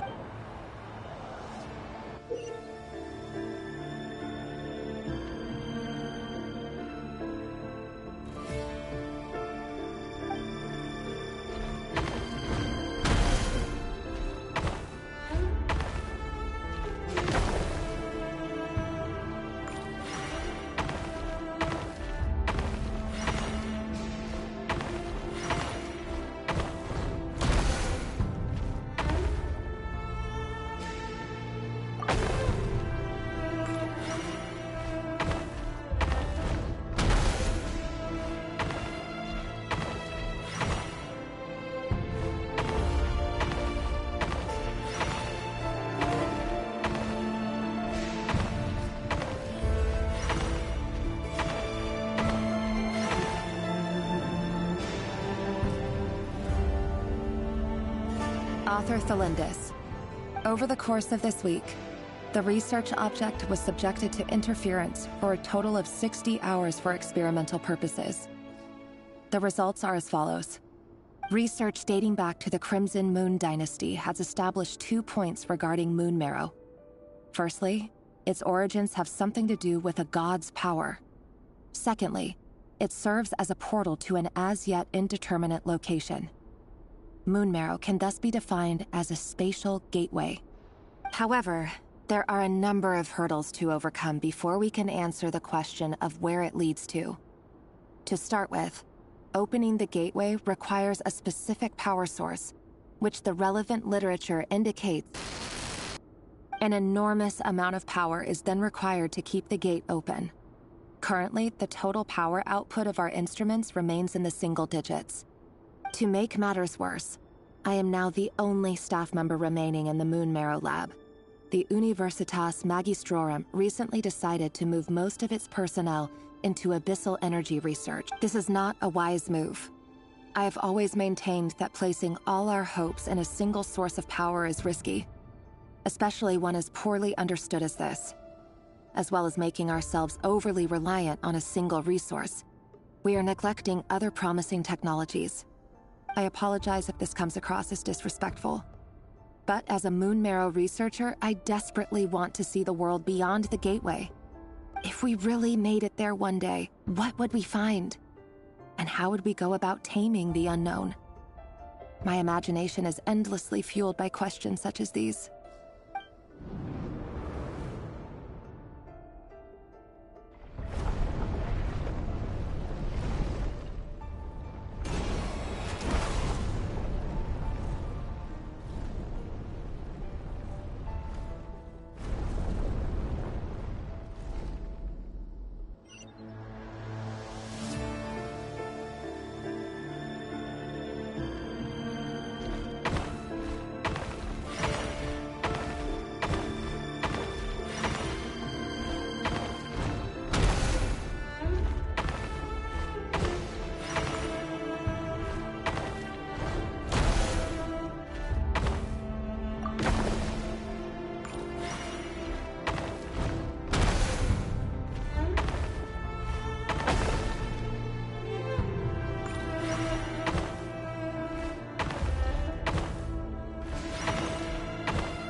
This is for you. I heard you're gonna leave the city with your parents. Valindis, did you hear about what happened? I've heard nothing. Rerir got back. You never saw him, and I don't know what he did. And this conversation never happened. You understand? What if he finds out that you pried into his secrets? Don't be silly. I don't know what secrets he does or doesn't have. All I know is he's just a normal guy who happens to run some errands for the king. Are you scared of him? I don't know. The Rerir I know doesn't match the person you all describe. Logically, I should be scared of him. And yet, I don't want to lose him. But enough about that. You should get going, and be careful with the package I gave you. Keep it secret. Keep it safe. What's in it? A piece of the moon. All you need to know is that as long as you keep it safe, then in the future, everyone will be able to see a red moon. A red moon? You mean our moon? That's right. Our moon. Promise me you'll look after it. I promise, Valindis. The Crimson Moon bloodline will never die out. Its light, the color of blood, will become like a fire that flows in our veins, no matter how long it takes.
Hurry, everyone, and stick to the plan. Sir Dainsleif, what are you? Is this treason? You know what happens to those who betray the throne. Please, don't do this! It is the king himself who has betrayed the throne. He has betrayed all of Conria. If you have any love left for justice in your heart, you should join me. It's showtime. Dane and his group will handle the troops in the palace. Then Hroptatyr and Rhindaughter will disarm the security measures. My job is to enter the prison and rescue Vedifalnir. Stay safe. Wish me luck. Look after my brother. Draw your blade. It is time for justice to prevail.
And the smell is abominable. Clearly, the king doesn't allow his prisoners a single shred of dignity. This is dire. Found you. Hello, Mr. Vedifalnir. Surprised? Oh, wait. I guess surprise isn't an emotion. I certainly felt some surprise in the moment when I was blinded. Surprise at the king's sheer ignorance. Surprise at just how unfairly this world I'm curious. What did you prophesize this time? It wasn't a prophecy. It was a word of warning. Someone had to say it. The king has forsaken all reason in pursuit of his obsessions. I simply told him that if he continues on this path, Conria will surely fall. But he didn't listen. Worse still, he stabbed you in both eyes and locked you away. Dane asked for my help. The court is in complete chaos now, but I'm sure you predicted that. Everything is transpiring as I do want. Forgive my curtness. You can't have wisdom beyond. There are things the king does not want. He wasn't entirely wrong. I did indeed lose. Until what? Just now. I believe I saw something new. Well, tonight could go a lot of different ways. 5 of us banded together to storm the palace, also we could rescue you. This will go down as the most tumultuous day in Conrian history. I sense hatred in you, but also hope. A desperate hope that with the tyrant deposed, that will be the end of the story. But this is not the end. It is the beginning of a new chapter, in a whole new story. There are many men of honor and courage in this world, Rerir. But you are not one of them. You're not here for justice, are you? You're here for yourself. Is that a dagger? Interesting. Why not the polearm? It was always your weapon of choice. With your abilities, I don't doubt that you were able to recover some of your sight. But I also doubt that you want to make an enemy of me right now. Of course not. We're on the same side. We could be. But I need you to be honest with me, Vedifalnir. At this point, you're my only hope for the future. You mean your future? With your beloved, Felindis? Yes. And I know there are bigger things at stake here. A dynasty, a nation, maybe the entire world. But forgive me, I care first and foremost about myself. I can't abandon the one I love to save myself. I just can't do it. But you see a broader picture of the future than I. You see the solutions to the biggest problems of our age. So tell me, what is my solution? What's the answer? In matters of fate, answers are either right or wrong. What will be and what will not. Maybe you are willing to pay a certain price in the pursuit of happiness, but unfortunately, fate does not negotiate. That is the cruelest thing about fate. It is unmoved by your sacrifices. That can't be true. I know it's your voice that I keep hearing in my head, urging me to see how the world is changing, to seek more power, so I can protect the things I love. You show me disaster, but you won't show me how to avoid it? Why? Why are you doing all this? My voice. In your head.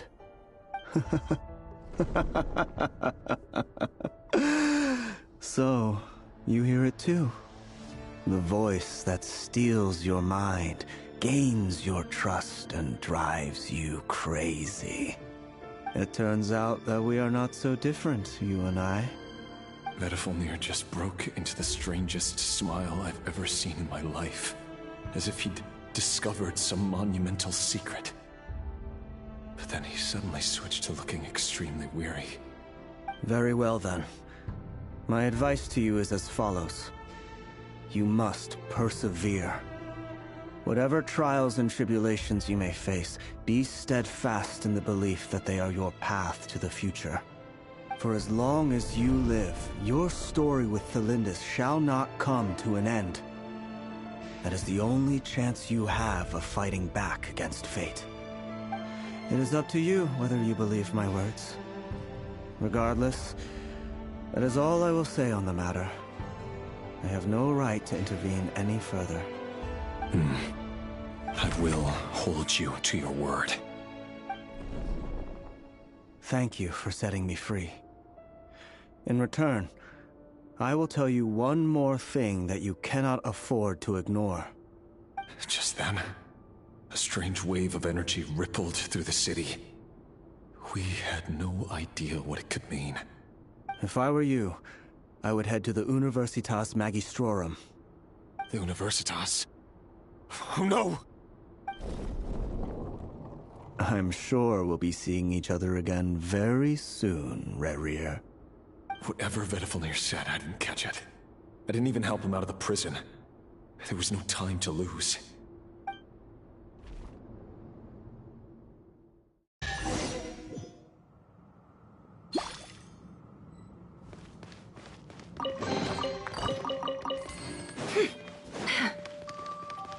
No more lies.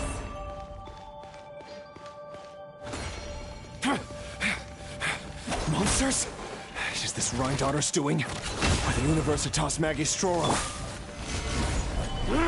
Out of my way! Settle down!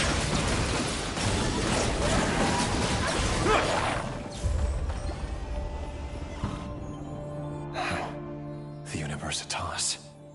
That reminds me of a rumor I once heard. Allegedly, the king installed secret mechanisms in the palace and around the city. No one knows where they are or what kind of power they hold. But if they were ever going to activate, it would probably be on a night like tonight. Help! Help! Hold on! Don't let them anywhere near you! Save me! I can't! Ah! That sounded like an explosion. So, the rumor is true? The king really went through with it? What other means does the king have at his disposal? They must run on power from the Abyss. And given it's a major center of Abyss research, anyone over at the Universitas will be in grave danger. I have to hurry!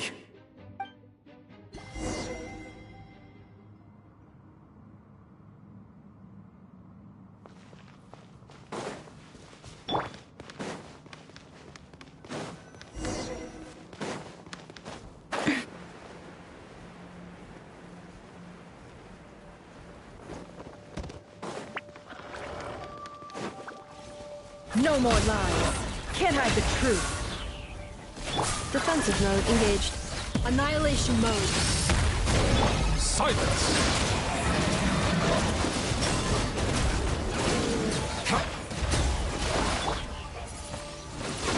Twin blade!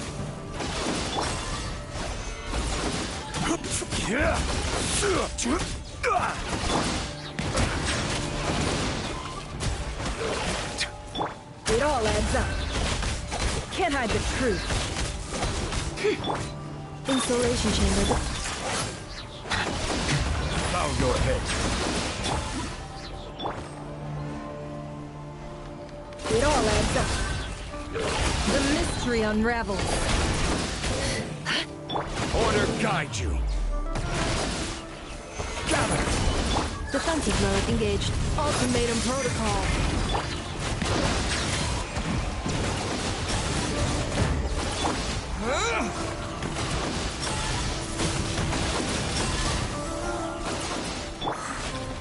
Stabilize! I will have order!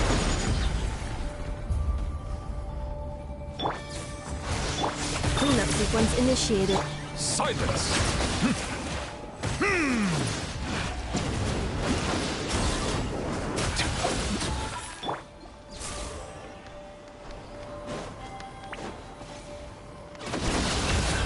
Can't hide the truth. Seek within. Be sanctified. This is order. Annihilation mode. Bow your head.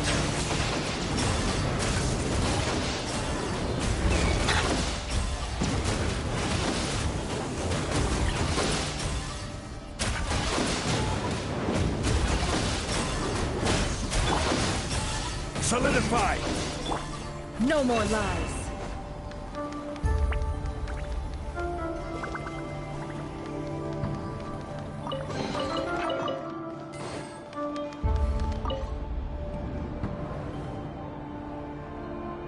Monsters! At the Universitas Magistrorum? Why now? Oh no! They're coming! It's no use. The table won't hold out much longer. The weapons. Where are the weapons? Of course. All the lab equipment was upgraded after the inspection last week, but the new weapons haven't been allocated yet. I'm done for. Is anyone there? I need help! Ah!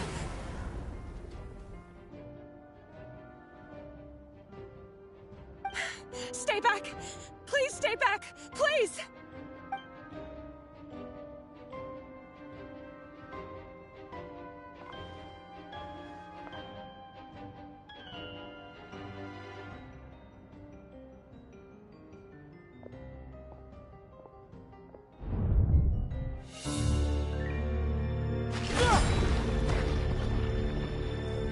What's that? Red Rear! So the rumors about your work are true. What? No! Listen, something happened at the palace tonight. We have to leave! You don't need to lie to me anymore. What do you mean? I know why you're worried, and I will respect the decision you've made. But it's okay. Because I found a solution. I know how to end all this. You can have it back. The normal life you so desire. But until then, I'm afraid our wedding will have to wait. Cylindus? No, don't do it! Cylindus! Cylindus!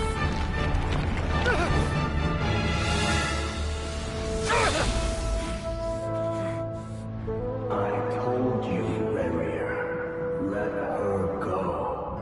You will find someone better. No! No, I won't do it! I have to save her! By what means exactly? A lonely pawn. You lack the power and the strength of will. Do you know a way? Tell me! Come to the palace. Join us.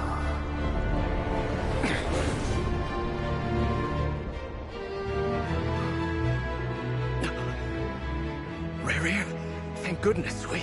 Step forth and take your share. You made it. Not you too.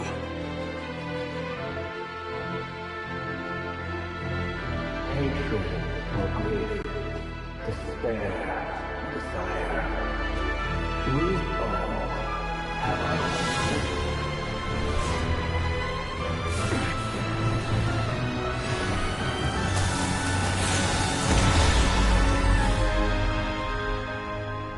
Rarier.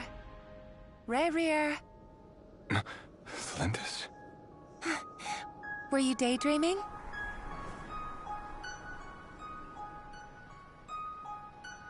You still remember, Rarier? That question you asked me a couple of weeks ago? Oh. You mean the proposal? Yeah. I'm wondering, where do you think would be a good place to discuss it? Maybe in the garden? Or were you thinking a fancy restaurant? It's your choice.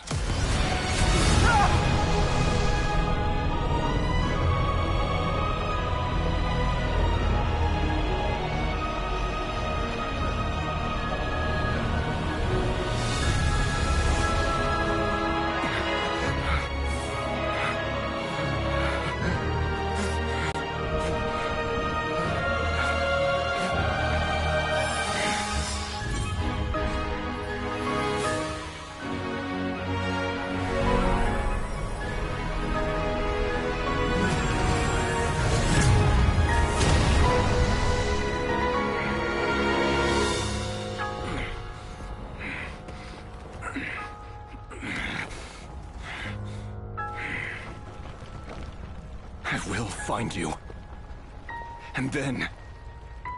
you can give me your answer.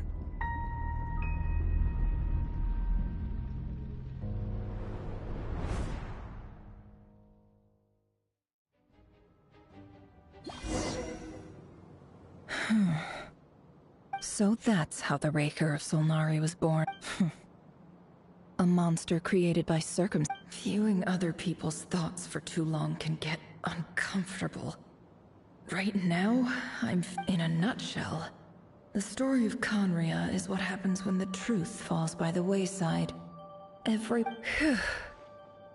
Time to get back.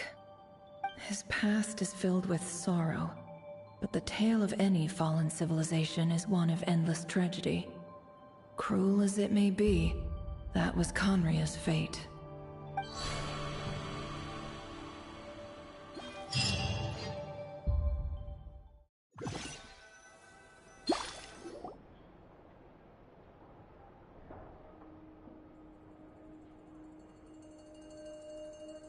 Everyone, I'm back. Can I get a standing ovation? Never! How are you holding up? Feeling okay? She's fine. Boss is a pro. Yes, I'm fine. You will have seen the events of Rarier's life through my thoughts. It's now clear that he is just a regular nobody. driven by personal tragedy, as he said himself. I mostly agree. There's only so much we can know about him from his memories alone, but they did give us a clear glimpse into his life in Conria. However, I would not consider Rerir to be a nobody. He was deeply involved in the events of that era. Yet, when the catastrophe of a generation strikes, nobody is safe. Sounds to me like you're speaking in riddles again. Is this you urging me not to abandon the people of Nodcry in their hour of need? That's not what I meant. Although I do hope you choose to remain a part of the plan. Without you, the mission ahead will be all but impossible. Then try to remember that I respond better to the carrot than the stick. And I don't appreciate being bossed around. Now, as for you, Missy, you were excellent. You stuck to the rules of the ceremony and kept your mouth shut the entire time. Bravo. Cool! So, can you fill me in on the deets now? Most of what I saw went right over my head. Patience. You'll hear the whole story, don't you worry. But let's meet up with the others first. It will save me narrating it twice. Yehoda? Yes, boss! Let me get that door for ya. That's more like it. For a moment there, I was worried you'd forgotten about the first clause of your employment contract. Forgive my curiosity, but what does the first clause say? It says I gotta do the annoying stuff that boss is too lazy to do for herself. Like opening the door, pouring the tea, yada yada. Is that right? If something is in the contract, it's because she willingly agreed to it. Rest assured that the Curatorium abides by the very strictest of labor policies. You don't seriously think I'm cruel enough to treat her like my slave? In any case, I've hardly shied away from my share of the work today. Hope I don't catch Flintz and Varka lounging about in their chairs, enjoying a leisurely cup of tea. There's nothing I dislike more than other people enjoying themselves while I'm hard at...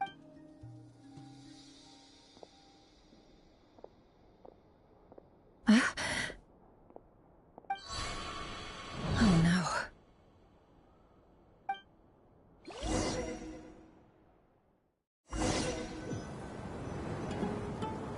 Sorry to disturb you, but we seem to have run into some trouble. Evidently so. Don't worry, I'm not about to leave you to fend for yourselves. I'm not that kind of boss. And it would go against the Curatorium's labor policy. I'm sorry? What did you hear me say? I wasn't talking about labor policy. Wait. How long have I been standing here? Not long. You just appeared by the door a moment ago.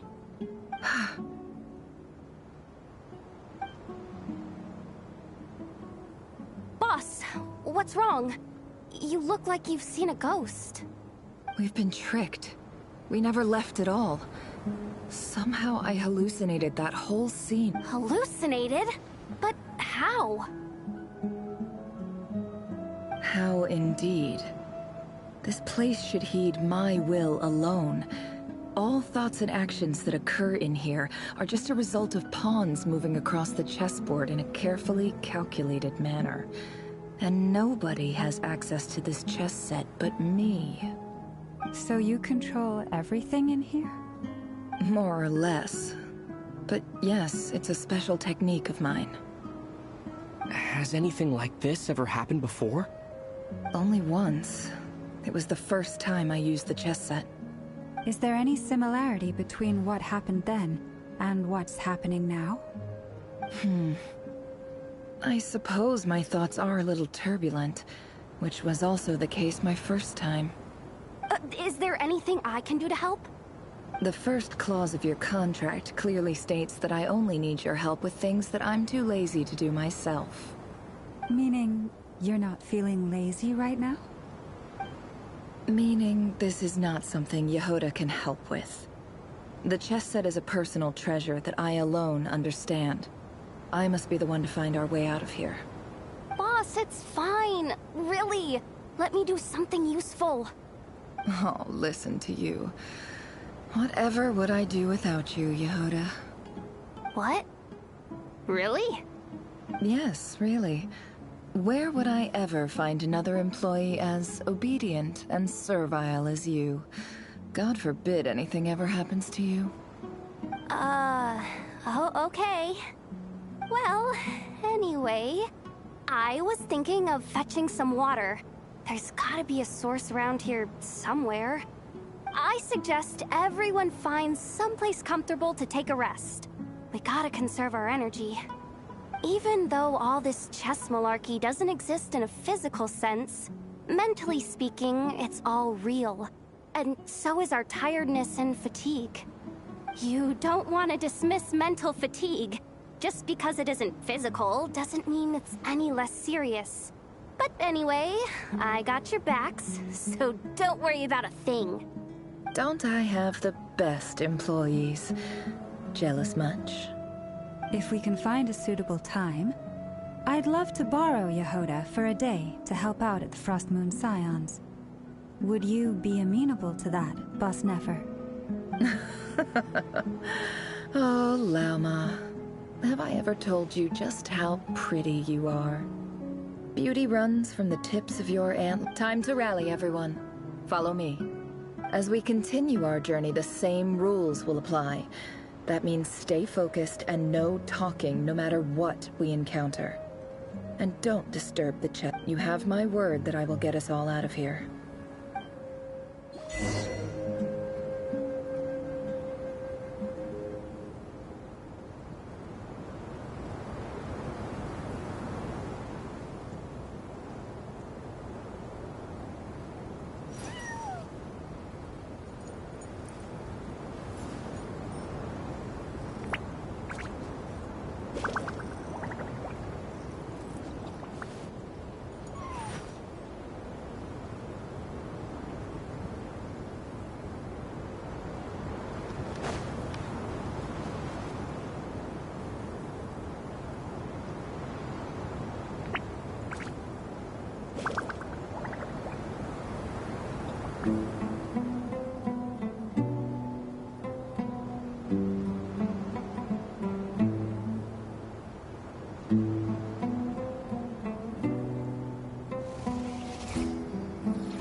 Don't trust your eyes uncritically.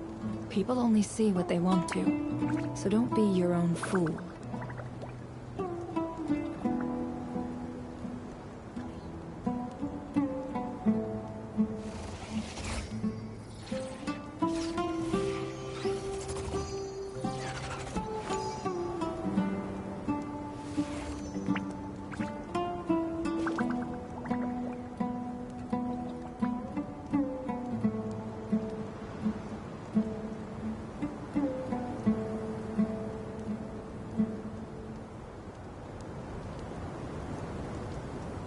Why does Ashru sit up on the counter?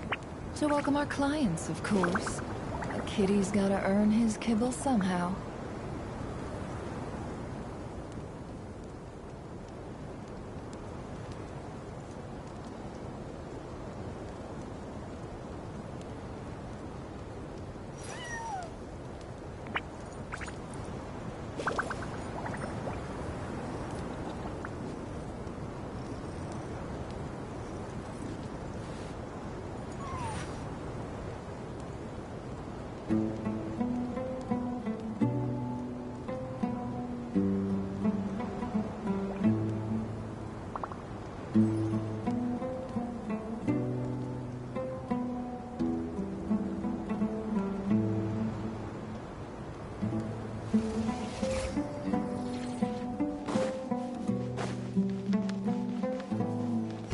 looks familiar. That's not a good sign.